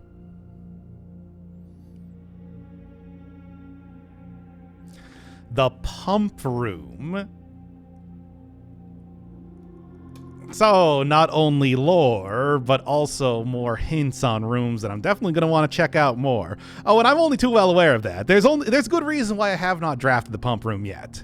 Because I want to be sure that when I do, I'm going to make the most out of it. Yes, completely secure. Didn't stop him from fully locking it down, though. And that is all the email. All right, so got those. Use database. Yeah, I guess nothing new there. Even for admin access, the 3 keys are still delisted. Got data files. That's for importing trophy data, because it's impossible to get all the trophies in a single playthrough. So you are able to do it in here. It also seems like at some point they had the plans for... The developers had the plans for having all of your save data information being in here, which, much like giving you the glossary of terms, you have to sign into the network at first. Having to make you go into here to be able to like duplicate your save file and stuff is absolutely ridiculous. I can see why that's not active. Admin logs. And here's what you were really looking for in this place. But of course, like I said before, some of these notes, I'm not going to go through everything. I'm not going to read everything here. So if you want to look at it yourself, I'll just get the gist of it. And then, like, if you want to read it specifically, hover over that spacebar. Right, the Blackbrige, somewhat ominous name for the project. And we will eventually learn that legend. Not anytime soon. The way that you actually learn that is takes quite a bit of stuff. Let's just say that. Do not suffer the same fate, and like I said, we'll figure out what that is eventually. Okay, electronic mail. Recording capabilities of cameras have been disabled. Existing video playback functionality has been removed. So what happened back in February of 87? Something, and something apparently very interesting. And that's also an interesting log, too. So the one of the delisted keys doesn't fit with the typical length formatting. So if you're trying to figure out a different admin key, keep that in mind. Okay. Something happened in 1987. Something big. And standard stuff. Archive access. And that is, you can probably guess what you're looking for. Deleted database entries. But what could those be? I mean, the easiest thing would be just going around looking at every single name and trying to find one that works. But you also know it's not the traditional formatting, so it might be, longer. Like, oh, it's Sinclair H or something like that. So yeah, you don't really have a whole lot to go on right now. No, if you want to try and look for that archive, to get the real juicy details, you got to look around a little bit more. And Kimberly Thomas. And then 1106. Yep. I think I also had some note that referenced that date as well, right? If I'm remembering correctly. But okay, and that is what we got for Blackbrige right now. Other thing is that you can use this little terminal to redeem upgrade discs, which I think is something of note, certainly. Because that's mostly what I use that for, because you obviously can't really access anything from there. You would think that whole thing about, hey, being able to access one offline terminal would be from Blackbrige Grotto, but no, it's from a different terminal. Yeah. So you got to go into like security, and then you got to try to log into the laboratory or shelter or whatever. All right, Gemstone Cavern. And these are some absolutely enormous gemstones that are already pre-cut. What's up with that? Did you like get a jeweler in here to make these into perfect diamonds and like polish them up and stuff like that? That doesn't make any sense. That is just like a whole polished and cut diamond just kind of embedded in the wall. That makes no sense. What is this universe where hey. Oh yes. One more. So that is the Orchard, the Hovel, and now the Gemstone Cavern. Blackbrige Grotto didn't have one. Interesting enough. So where's the fourth one going to be? Well, I mean, I know, but that'll be in a little bit. Or sooner than you might think. I don't know. I don't know how I'm going to approach it. All right, just getting 2 a day. Useful. All but one minecart from the old tunnels. Okay. That's also something for later, and it's a mechanic that I am not going to be exploring too deeply. Let's just go with that right now. You'll see why. It's one of those. This game does have plenty of mechanics that, on the surface, seem like they could be quite good, but effectively not as much as you might think, because it either takes too much work, or is too risky, or you find it at a point in time when it becomes much less useful. There's so many different reasons. I still do appreciate having it in the game. Well, like the old Mario games where you never actually had to spin jump in Super Mario World, but they still put it in the game anyway. And that did create a lot of opportunities for very interesting gameplay when people started hacking it. What do we got? We got, the Shelter, seen that one before. Root Cellar, a green print, more likely to contain dig spots today. You can get some good stuff out of dig spots, but that's kind of dependent on me actually getting a shovel and, the dig spots actually giving me something of use. Then there's the tool shed, which is, hey, the closet and how, say, the walk-in closet is like the closet but more? Well, this is the closet but better. And it's a good choice. Let's just take it right now. I'm probably not going to be taking it too much in the future. And that is a pretty good item. Not a particularly special one. The watering can is, though. Because watering can, of course, only really appears in the greenhouse. At least as far as I can tell. I don't think I've seen it appear anywhere else except for in the tool shed in particular. As for everything else, wash helper. It's a tool shed. Yeah. Tool shed. A simple shed with a variety of tools used by the groundskeepers in the course of their duties. Yep. Now we got 2 of 8 collected. All right, let's get in there. Hopefully this will give me a whole bunch of keys, because that's always something of a concern. And the watering can is going to give me a bunch of... Well, it's going to give me 3 gems. But that's a good amount of gems.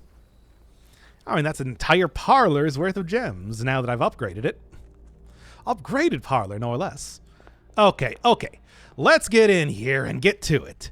And I'm thinking... Well, and there's a closet. Fun. I am thinking that this is going to be the last of the full runs that I am showing, because as of now, I have seen a large amount of the rooms on offer. And in addition to that... It's just, I don't think there's going to be a huge amount of progress made every single run. Hey, walk-in closet. Okay, let's just get all the closets immediately right now. A very closet-heavy mansion on this one. Have I seen this one before? Yeah, this is the 3rd time. Okay. I'm trying to remember. It's like I'm doing a bunch of car keys as well. Hey, car keys do actually have some use. The trunk turns into a regular chest when you get the upgrade disc from it. There's my good friend, the garage. Bam, bam, bam. And open that one right up. Oh, notices keys. Well, okay, so this is a pretty good haul. Hobbyist lockpick kit. Occasionally be able to unlock some normal doors. Good. The key to the secret garden. Oh boy, oh boy. So, secret garden key. Finding it won't be easy. That's an interesting one. So, what does that mean when you find it? And let me tell you, if you're just carrying around this key, you will not find it. You need to do something. And what is that something? Well, here, let me walk you through my thought process when it came to figuring this out. So, one of the things that we've seen a few different times now is the fact that green rooms, aside from the cloister and the courtyard, need to be on the outside of the building, right? And that does include the secret garden, and that has been confirmed by, say, looking out in the orchard and seeing the... I just love that animation. Anyway, and seeing that the notebook out there. So we do know that that is just a necessary part of being a green room. So what does that have to do with the secret garden? Well, like I said, I found the secret garden a lot, and I fumbled around with it, hoping that I would just kind of find a door that seemed like it led to the secret garden in one way or another, because, like, what else are you going to do? And that never happened. So clearly it's something more than that you need to do. What, though? Well, you know that it's on the outside. You know that it's a key. What if, when you find a locked door, you just, that is on the outside of the estate, you use it on there. And bingo bango, that's it. And that took me so long to do. I mean, I'm sure that you can maybe even be able to find the stream that I did where I proposed this exact sort of idea. And then, hey, it worked. And I was very happy with myself. Pool, you say? And we also got the vault, which is interesting, but I don't want to cut everything off right now. But hey, we've seen that a couple times over in the security room. They have 2 cameras on it. Give me that pool. I like the pool-related stuff. Oh, hey, more keys, too. All right. Well, what do you got for the lockpick set? Working perfectly. Good. I'll take the kitchen just to be able to let me get up a little bit farther. What do you got? Stuffed wild quail. You have a trophy room. Trophy room ain't gonna happen, I'll tell you that right now. Bacon and eggs, though. And add a morning room to the draft pool. Oh, don't mind if I do. Haven't seen the morning room just yet. All right. So that's a good amount of steps. And I do believe this is the first time. Yeah, this is the first time I'm doing the kitchen. Well, as you can see, and first off, let's just take that. As you can see, kitchen is exactly what it sounds like. Does have that same sort of gold coloring on everything, whether it's the menu that you have here, which lets you know what the dining room is going to be, if in case you're trying to figure out if you want to get that, just extra reason to push you towards getting that trophy room if you see it show up. Usually has bananas, club sandwiches, like the more expensive but also more steps. And then they'll have some sort of special food. Bacon and eggs is one, but there's also stuff like tomato soup, which gets 5 steps for each red room you made. Chef salad, which gains 5 steps for each green room you made. Stuff like that. Bacon and eggs, though, I think is the most interesting because that actually adds in a new room to the rotation. Look at that. I mean, I know they're going for the whole gold theme, but that is a ridiculous looking toaster. And then that. Also do have this, which is turned off. But hey, one of the few things you can actually interact with, so that's fun. Some sort of bowl. Kitchen! A standard kitchenette with all the typical amenities. A stove, refrigerator, oven, and sink. This gallery is where the cooking staff prepares the daily cuisine that will later be served in the dining room. And they also apparently sell it, too. To me, the person that owns this house. Again, it's probably something that my uncle specifically told them to do. You know what? Passageway. Yeah, give it to me.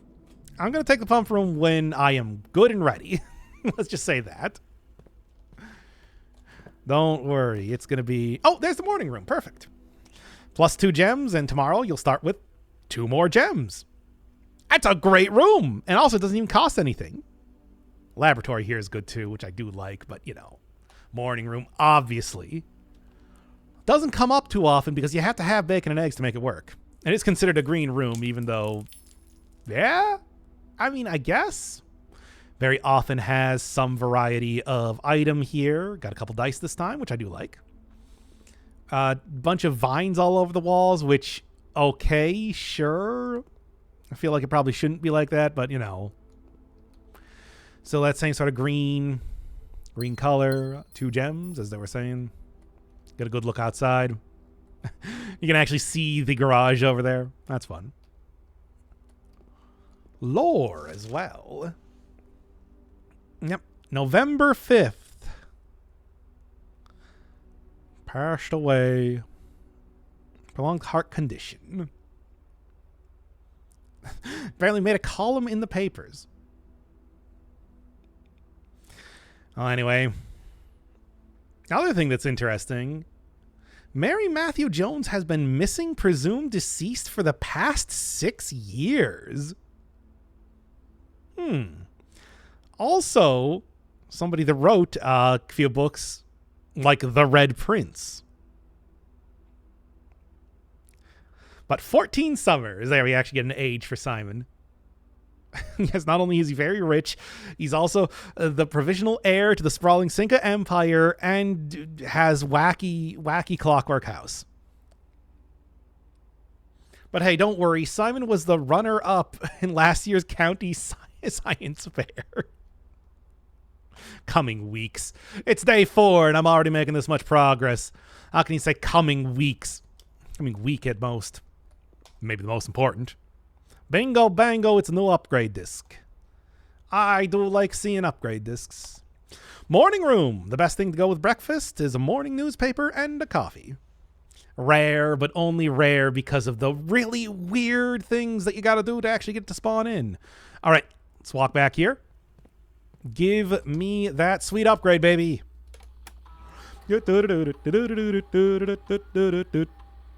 Bunk room, which is, okay. One of the least interesting upgrades and one of the most, like, incredibly useless, no, specific upgrades. You have 2 hallways, double your keys. If you have two green rooms, double your gems. If you have 2 shops, double your money. I guess green rooms are the most likely thing that I would have to have 2 of. And no, this doesn't change what the bunk room looks like at all. It doesn't change the description of it. And there's a very narrow window when this is going to be useful for the most part. I don't like the bunk room. I guess it could at least turn this into a bedroom / 2 hallways, or bedroom / 2 green rooms, or bedroom / 2 shops. You know, for the sake of synergies. That would have been fun. And, you know, like, put a piggy bank in here, put, like, a big potted plant, put a wallpaper up, I guess. Nope, it's pretty boring, all things considered. So I'm going to take the green rooms. I feel like it's the... No, I'll take the hallways. I don't think I'm going to get much use out of it regardless. Shops are probably the least likely for me to have more than 2 of, but you might see right now, I only have 1 shop in the... Well, actually, no, I do have 2. But doubling money, it's like, ooh, instead of having 1, I'll have 2. Doubling keys, at least something I can kind of work towards, potentially. I don't think so. Perfect time for it, too. And there it is, baby, the secret garden. Spread fruit throughout the house. Oh, yes, I am glad that I was able to actually use that here. It took me so long to figure out. Like I said, I started up an entire stream, and I was like, all right, here's my idea of how this works, which is basically what I just explained. So, did manage to get out. Oh, and there's something in here. Or something around here. It's also just a nice place. You can see it's a very large room, too. Right, well, first off, I want to go find the thing that... Oh, it's a coin. A very large room full of a lot of fruit. Now spread throughout the mansion. Still, of course, you know, very much the greenery. I mean, as you would expect from Secret Garden, the, 1911 or something book? Which I think is supposed to be the reference they're going for here. Then have the fancy moon. We've seen that the late mistress of the estate, Lady Aspen, wore a necklace with that symbol on. You can also very faintly see it on the door up there, too. Curious. More important, though, you have some wheels. And what am I going to do with these wheels? Well, it's not a, complicated puzzle. You just point them all in one direction. West, in this case. We would be east if I was over on the east side. And, of course, those are the only two places you can get. You can't get them on the north or south side of the estate, I think. Yeah, I suppose I've never really tried that, but I don't think they can. I don't think green rooms can spawn up there. You can even see I'm way off the map, too. Why, is that all three of the levers? Oh, I do believe it is. Now have them. So south is greenhouse. East is the Great Hall. West is the Secret Garden, which is... I mean, it's something. That leaves me with a very obvious sort of goal on this run. Secret Garden! A floor plan so secretive it had been removed from the drafting pool to avoid anyone unwanted accidentally stumbling upon it. This secluded garden, flanked by a variety of Morajai fruit trees, has served as a private retreat for at least 2 other generations of Sinclairs. Of course, this is just a great room, but it does take a bit to figure out how to get into it. Alright, continuing on, though. Oh, and I suppose I should dig these up, too.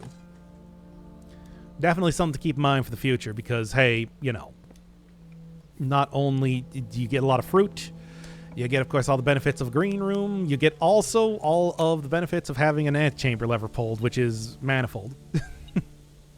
Take that. Good stuff, good stuff. I'm liking it. I'm liking this run.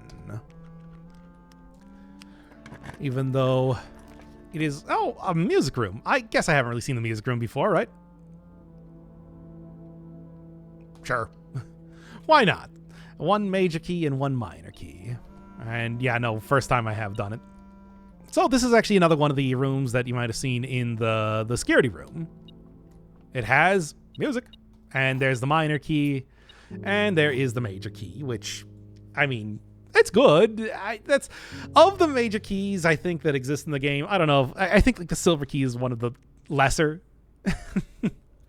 It just means that you have a pretty good chance of drawing, say, like archives or weight room or, you know, some pretty negative type of room. Also a good chance of getting the Great Hall. So there is that, considering the importance of that sort of thing. But anyway, I mean, it also just is a key, so that's useful too. Violin. There's a lot of these purple chairs hanging around. Not even a bedroom. Why are they all purple? Well, anyway, music room. A small recital hall providing an ideal setup for musical performers and accompanists. It is not uncommon for at least a few recitals and performances to be held in this intimate setting each year. And yeah, I mean, here's keys. Kind of expensive for a single exit room. Even if it does give you keys. Now, please. Oh, what a perfect time for the locker room to appear. Spread keys throughout the house. Just a lot of spread-related stuff today. Give it to me. And have I even done the locker room yet? Nope, this is the first time, too. Oh, nice. Obviously part of the pool set, as you might tell from the accoutrements that you get in here. And it's a doctor room, too. So, something to keep in mind. You will get in there in a second. Let's talk about the locker room first.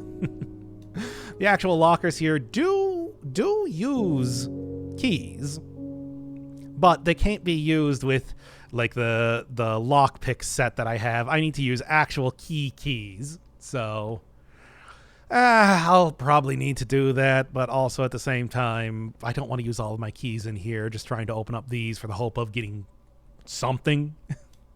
It's a random assortment of goodies, but also a couple memos and stuff like that too. Lore. Locker room. This poolside locker room is, of course, not always poolside. It couldn't. It's pretty far away on this one, yes. But it is much more convenient for guests when it is, and much less annoying for the servant who must follow around the dripping swimmer across the house looking for their locker. And you get keys. A lot of keys. Yeah, pretty good room. All right.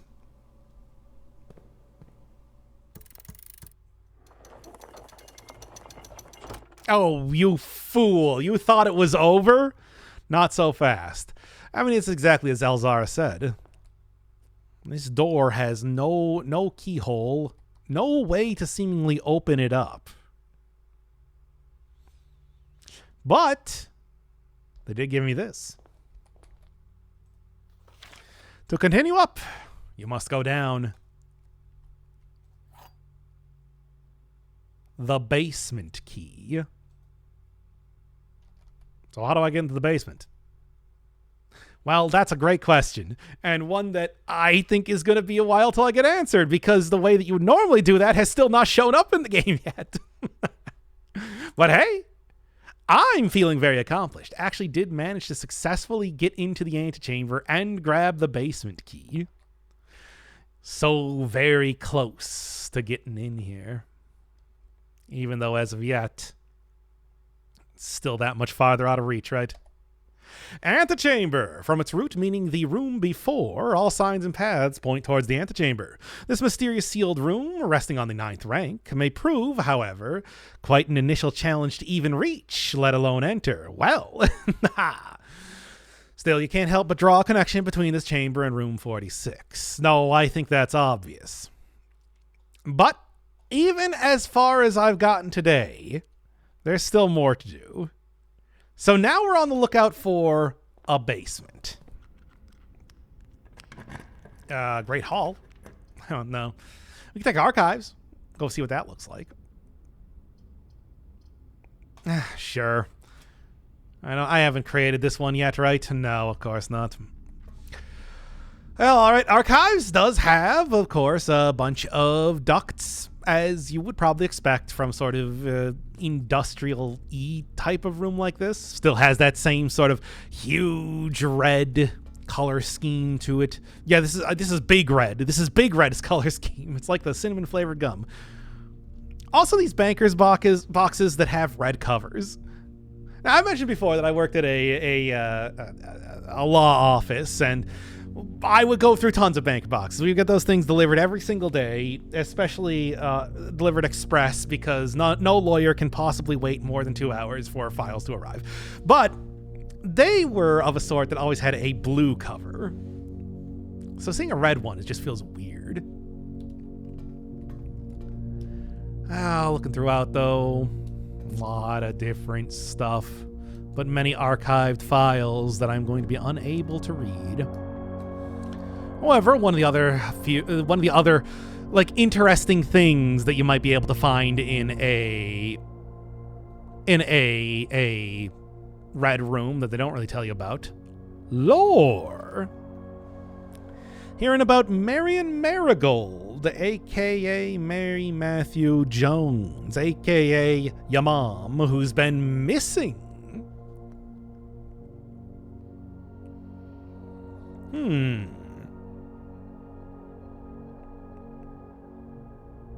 Very curious.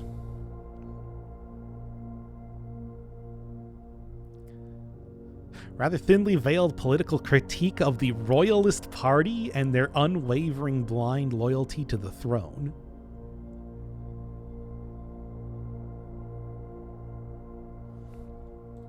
Curious.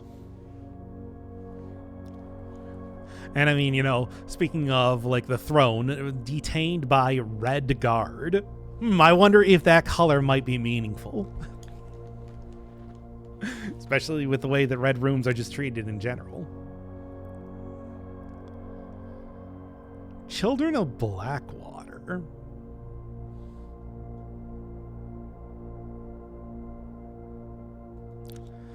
This was back in 1986. Third prominent writer to distance themselves from the publisher.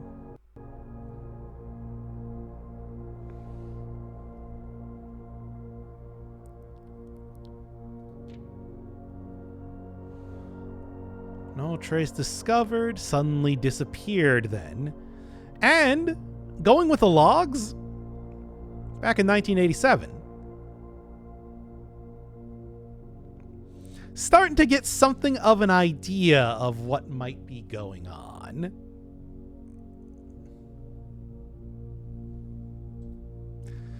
And then, back in September, priceless jewels stolen.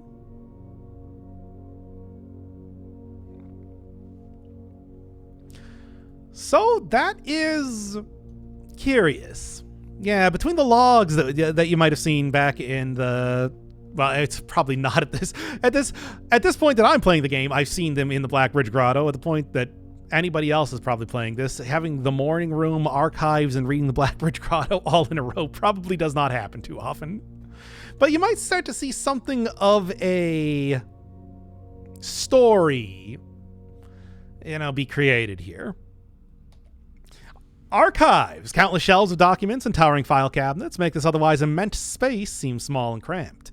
These archives contain almost a century of records and the files pertaining to the Sinclair family's numerous interests, many of which are sealed and unable to be accessed, and hence why I guess they also seal the floor plans as well. I guess. I don't know. Well, give me this. Maybe I'll be able to find something else of interest before I end the day. A new room or something wouldn't be opposed to. Servants' quarters, coat check. Huh. Sure. Then just go check in the basement key. That way I don't have to go and worry about getting to the antechamber. With the down arrows and everything on it. And this, I believe, is the first time we've ever seen coat check. It absolutely is. So yeah, this is how you carry items from one run to another. And I think that of the items, that's a pretty good one. Now I don't have to worry about finding levers and whatnot. Well, I do have to worry about finding coat check, but that's, it's a standard room. Not super rare. Taking a look around, it is almost as if I got another closet. There's plenty of them. Otherwise, very small. Coat check, a cloakroom where guests may leave their coats, bags, or hats in exchange for a claim ticket.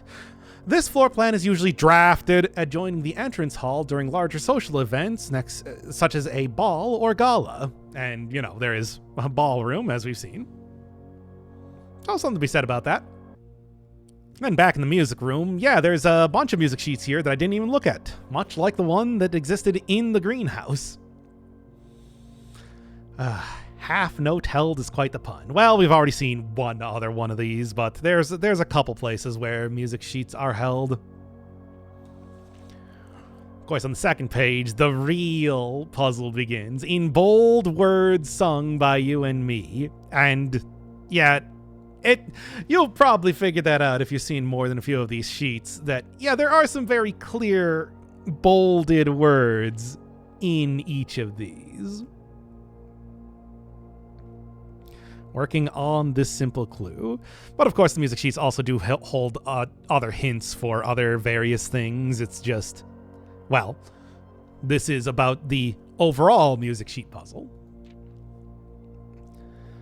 My page is lined with melodies. Loudest type with ink that bleeds. Yes, because it's bold.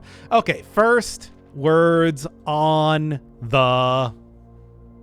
And I can't remember what the greenhouse said, but once I get these all together, once I'm able to find all these sheets, I will just compile it and put it on screen, much like I did with the periodic table of elements puzzle earlier. Then, of course, I do have a bunch of keys remaining to kind of look around. And I know that this one is one of the more interesting ones. Again, very similar to the sort of thing that we saw back in the hovel, this is absolutely Denny Ravain's work. Moon connection? I think that's obvious. Full house. Yes, but we've already seen that apparently did not work. Below the foundation, north of the antechamber, almost certainly. Secret door in tomb. And speaking of the tomb, we did see on the journal, the well noted, whatever it said over in the Nook. You remember that when I was looking at that with the magnifying glass. That Sinclair has many secrets he took to his grave. Secret door in tomb. Keep that in mind for the future. Grotto, but Grotto with a very clear red herring drawn next to it. And I think, yes, there is the door that has the microchips in them. But is that going to be more likely than north of the antechamber? Well, either way, I'm going to want to look at both of those. And then, of course, we got jugs of moonshine because that's kind of his thing. I know one of the other more interesting doors is this one. Kirk Darren is a pseudonym. That's weird because this is I'm just going to spoil this right now. This is a false note. I don't know why it's in the game. Like, what? A pseudonym for what? For who? When? Where? Why? It's a weird thing to try and fool you about. But yeah, who is Kirk Darren? Well, we'll find out eventually, but the short version is he's the security guy.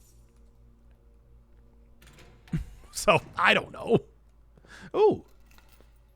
If only I actually did get the vault this time. Well, safe deposit box key.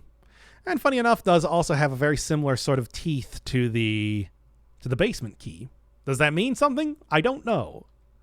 But either way, it's not anything I'm going to be using right now. Elsewhere, though, I can't remember if there's anything else of interest.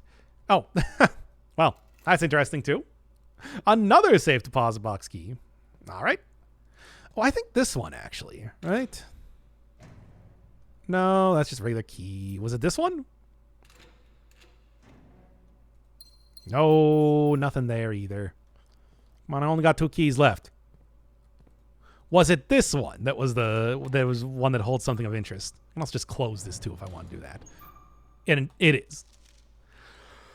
Oh boy, mathematics worksheet. And, this is stuff we've seen before. Speaking of the Nook note again. And of course the billiards room, which I still have yet to make. Why have I not made the billiards room yet? That's such a standard room. I still haven't done it. Well, anyway, 6 or 0. Another very frustrating puzzle, but one we'll get to in time. Anything else? I don't think so. I think those are the main lockers that have notes of interest. 6 or 0 on the mathematics worksheet. All right. But hey, in the antechamber. Not done yet, but I even was able to rescue the key and put it in the coat check. I'm feeling pretty good about this one, even if it wasn't everything that I wanted to accomplish. Found all 3 of the levers. The grand bed and breakfast of tomorrow. Tomorrow rooms, bacon and eggs, bedrooms. Sure. I mean, bacon and eggs, it's just like, oh yeah, you got bacon and eggs. It's like, yeah, I ordered it off of a menu. Wow, that's such a game changer. We got to put it in the ending screen. Maybe skipping around more, but there's still a lot of outer rooms to take a look at. So what do we got for day 5? Hovel, Trading Post, Root Cellar. Well, I guess Root Cellar is the new one. I've seen the other 2 at this point. So what do we got? Well, small staircase down, and as you expect, a lot of digging spots. Like just a ton of them. There's going to be that many more. You'll always know inside of the manor if it is a spot specifically spawned by this because it will have well, roots around it. And they'll usually appear in very weird places. Got some potatoes. Other various root vegetables like turnips. Oh. Last seen and no sign has been found yet.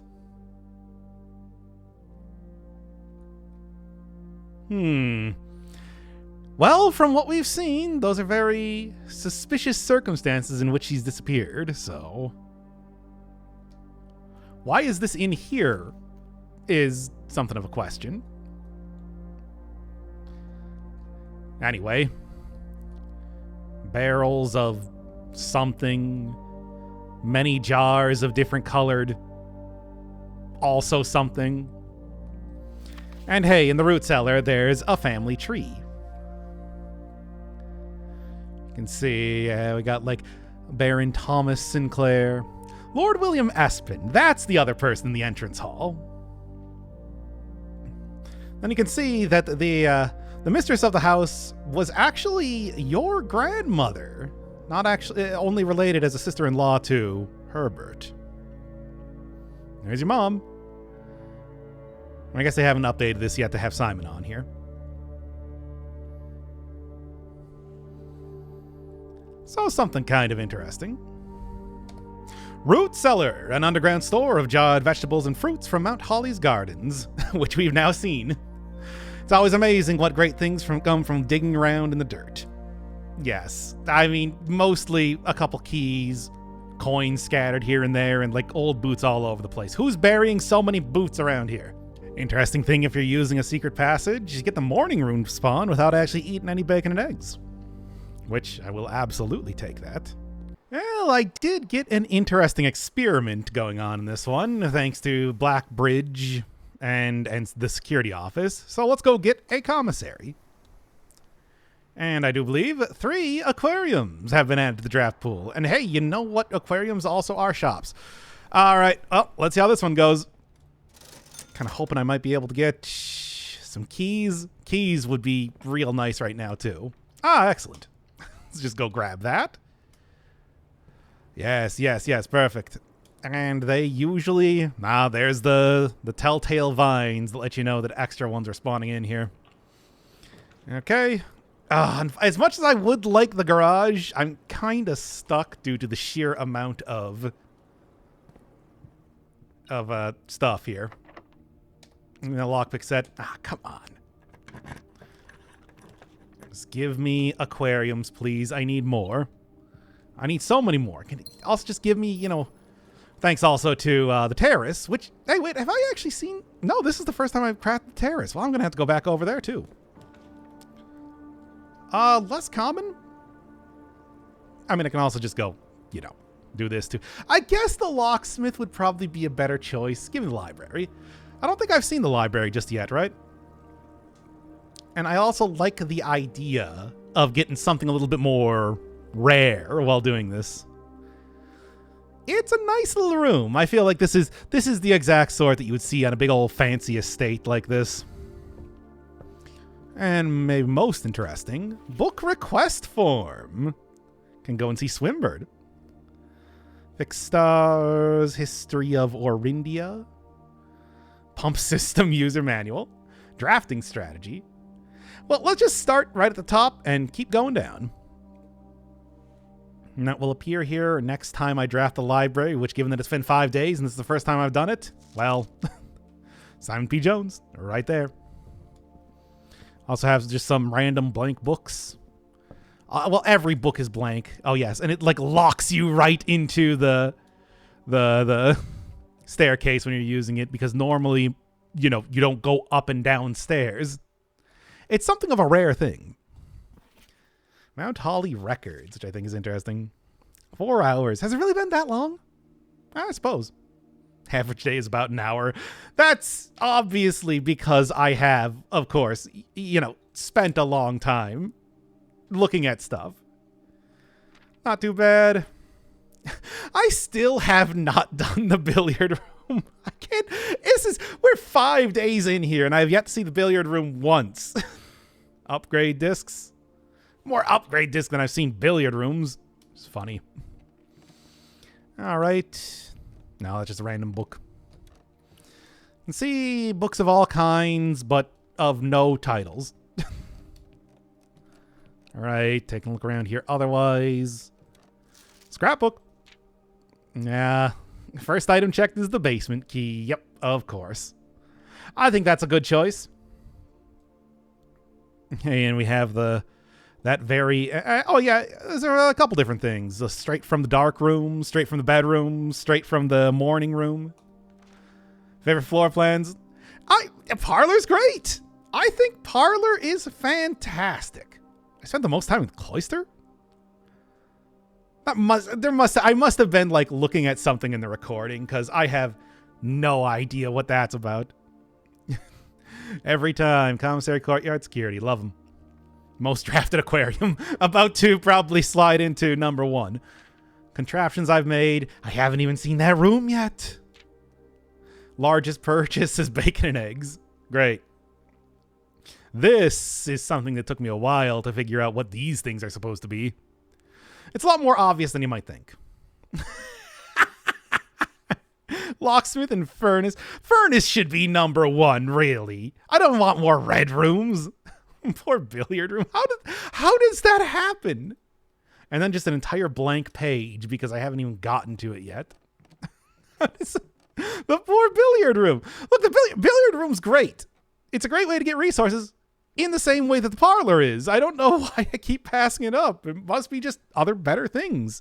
Library. 2 stories of wall-to-wall books surround the reader in this room, exhibiting either a bountiful spring of knowledge or typical interior design sensibilities of the wealthy. As I was saying. A few books have been withdrawn from the shelves and placed on the rostrum stands in various corners of the library. As you do. So yes, in case you were wondering what exactly is supposed to be inside of these books on the shelves, it's mostly a decorative thing. All right. Well, I guess this is the point in time to go and get the root cellar working for me. And I can probably find some keys somewhere if I just keep digging up every spot that's available. Well, I completely forgot about this before, but here's the terrace. It's a nice little balcony overlooking... well, mostly the road leading out from the garage. At least the garage did exist. Didn't quite get it in this one, did I? Well, we've still got one more area for that to be the case. Now we'll see. Usually have a fruit of some variety here and maybe a gem or so. And of course, since I got the root cellar, hoping for at least one more key. I've only found 1 key so far. You know what? Sure, I'll take it. Sometimes you will get some of those major keys, and it is nice. The terrace. A terrace balcony overlooking the grounds, providing an ideal spot for appreciating all the verdure and greenery that the estate offers. Day 5. Ran out of keys and ran out of places that I can use my lockpick set, which is a shame, because I did get a great haul, but it's not enough. It's not enough. Archaeological shopping center. I'm surprised there's not something about the amount of green rooms I managed to make. But I guess that's probably because I made 10 shopping rooms, I suppose. Archaeological shopping center, sure.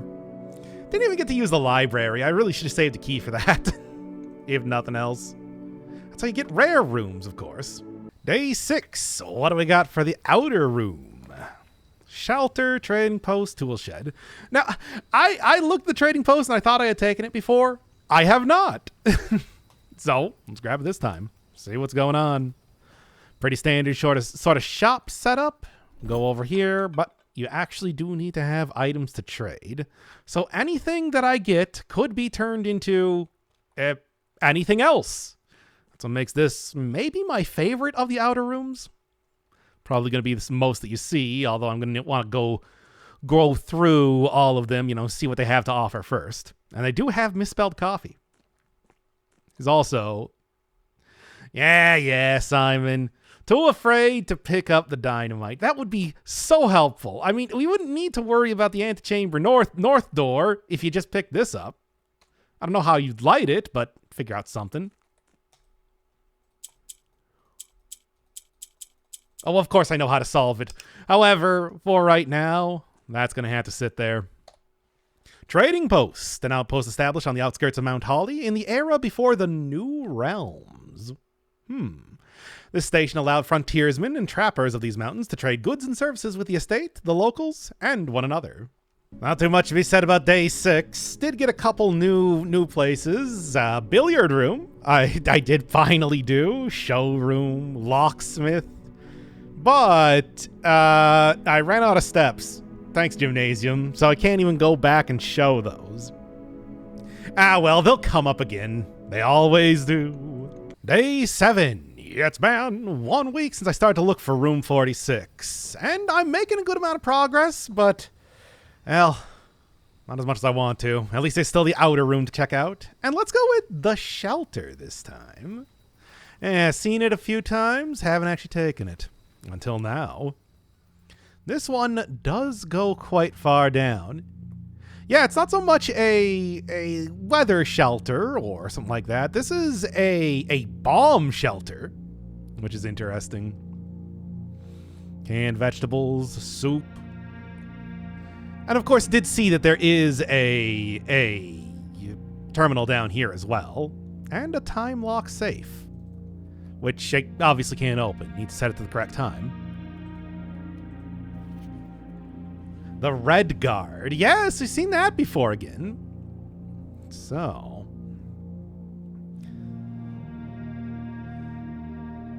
Might, again, seeing how the dates are lining up, seeing those news articles from the archives, realize something's going on. Well, not too much down here, so let's check out this terminal. Mount Holly Bomb Shelter. I like that we're still using the holly berries, except this time I guess it's supposed to look like an explosion or something. Time lock safe. Unlock date and time, at least is 1 hour in the future. Now, this is dependent on me actually knowing what the date is today. And there's been some pretty clear hints.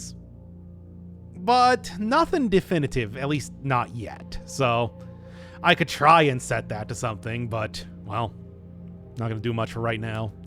Radiation monitor. I have made reference to the shelter computer being pretty powerful and being a pretty good reason to end up using the Blackbrige Grotto connection, and that is because of this. If you get enough, is that ultra sieverts, nano sieverts, something like that? Radiation, which is spiked by experiments conducted in the laboratory. Yes, that means that if you are able to get about 4 or 5 activations of experiments, there will be enough radiation happening, which is worrying, around the house to automatically unlock every one of the doors. So if I'm able to find, obviously not too much right now, but if I am able to successfully get get a laboratory working, and then I'm able to get a bunch of experiments successfully done, I can just unlock everything. And that's great. All right, let's just swan song it up, I guess. Yep, swams. Since I actually do have the remote access on this one now, may as well just go activate the laboratory. Why not?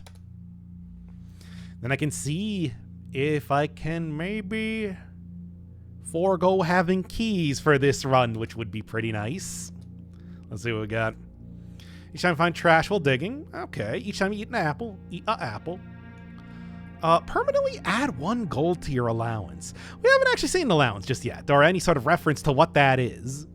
Trash while digging, if I got that at the same time that I got the root cellar, that would be great. You can get a lot of activations there. I'm going to go with apple and hope that I might find secret garden, hope that I might find my boudoir. Something like that. I like this idea. Well, anyway. The Shelter, an underground bunker located away from the main house. This fallout shelter was designed specifically for air raids and features thick walls made from lead and other materials intended to block radiation.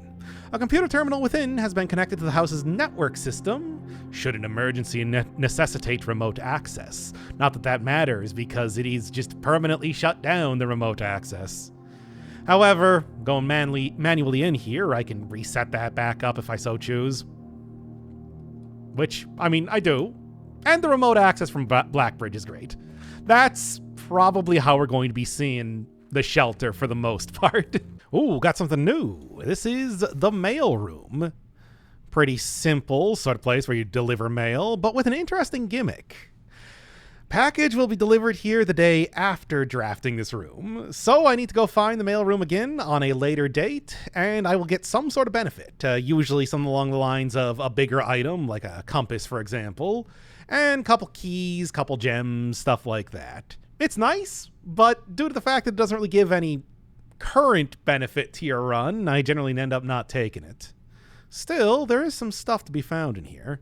For example, a couple more hints on using the utility room fuse box. It'll be sent by electronic mail, as we've already seen.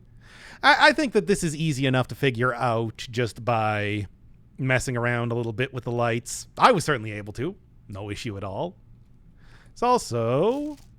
Denny Ravain, no longer working, but we're only too well aware of that at this point in time. A lot of stuff from Cinca, Royal Mail. And over here, got a message from Dad. Who's Dad? My dad. Referred to, of course, helpfully here as Dad. Delivered to Fen Aries. Which, I guess that's where we are. Yep, packing that tent and getting a good amount of use out of it. I would have been here a week after all. Worked setting this up for you. Yeah, it doesn't seem like the antechamber was easy to build. It seems like a ridiculously convoluted thing to put into your mansion, but I guess that's how my uncle wanted to do it. What can you say? Later, alligator. Don't spend all your time playing Dirigiblocks. I can't, it's not in the game yet. Mailroom, a dedicated mailing room in which incoming and outgoing post and packages are sorted and then delivered within the estate to their intended recipients. Not true, they are kept within the mailroom. As they just said, until you make it again. Finally have the Boudoir showing up, and with an experiment that really makes good use out of it. So, let me just chow down on these apples. Give me that allowance, give me that allowance, give me that allowance. So we now got 3 successful triggers, and you can see there's a new meta currency next to my stars, allowance. And you can probably tell what that is, but if not, it will become very apparent tomorrow. Well, I was able to get into the antechamber again between the Great Hall and this hallway up here, but not much to do, so let's take a look at some of the new rooms. Got a wine cellar. Actual cellar. Unfortunately, I don't think this is what they were referring to when they said they gotta go down to continue on, or the note for the basement key. I can't even remember what it said now. It's a pretty simple, just, well, wine cellar. A lot of wine in here. All very good vintage, you can tell, because none of the labels have anything on them. And you do get to see the coat of arms for your family. Holly berries, of course. Spades and swans. Also our 3 gems here, which I forgot to record. Oh well. Wine cellar. A short staircase leads down to this below-ground cellar, revealing an impressive collection of bottles from every respectable vintage of the last 200 years. To the seasoned wine aficionado, the labels displayed would indicate a preference of prioritizing extravagance and rarity over quality. And now it's all Simon's! Okay, other one of interest is the study, which is it's a simple room, but the effect is extremely good. Other interesting thing you can see in the bottom right corner, that is what it looks like when you are sheltered from something. And stuff like the weight room and archives become so much more usable when you do have the shelter in play. Oh, there's also the rotunda. I don't even think I talked about that. 3 gems rotates around, and you can also rotate the plan that you draw from it. For example, library does not normally face this direction, but it does now. This is a very... Speaking of extravagance, who puts this just casually in their house? Why? Rotunda, a circular chamber with a domed ceiling adorned with an array of mechanical gears. In the center of the room, a stone podium serves as a central pivot point for the chamber's true purpose, rotation. A fitting function for a room named the Rotunda, which means clockwise room in Arajan. That's it. What is Arajan? The answer is, of course, I know, but it's definitely not a language that you may have heard of. There's some hints that may be coming up slowly over time that we may not be on the traditional Earth. For example, if I look in the study, taking a look at the globe. Yeah, not usually what you would expect. Also, for whatever reason, globes are like one of the few things you can actually interact with in the game. They always rotate. I don't really show that off, but they do. All right, let's take a look at the study.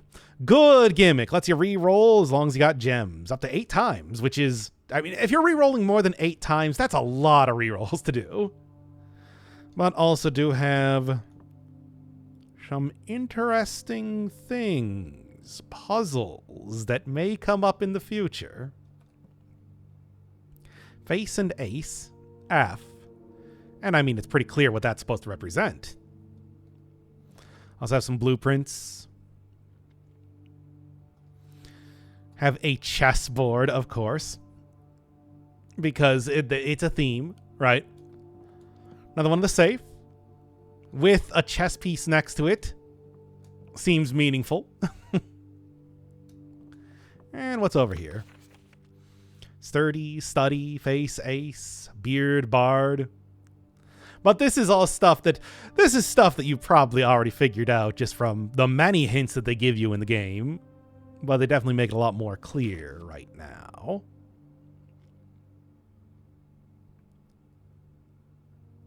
Oh, but they did. I think it's pretty clear. You know, just even looking around in this room alone.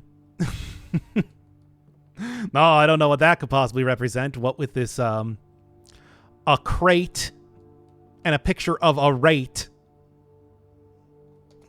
Study! After the passing of Baroness Orave, her private study was claimed by her eldest son, Herbert Sinclair. For years, he immersed himself in the countless notebooks she left behind, drawing inspiration from her discarded ideas. From mechanical puzzles to architectural blueprints, each endeavor he pursued in this room was realized in the shade of her creative legacy.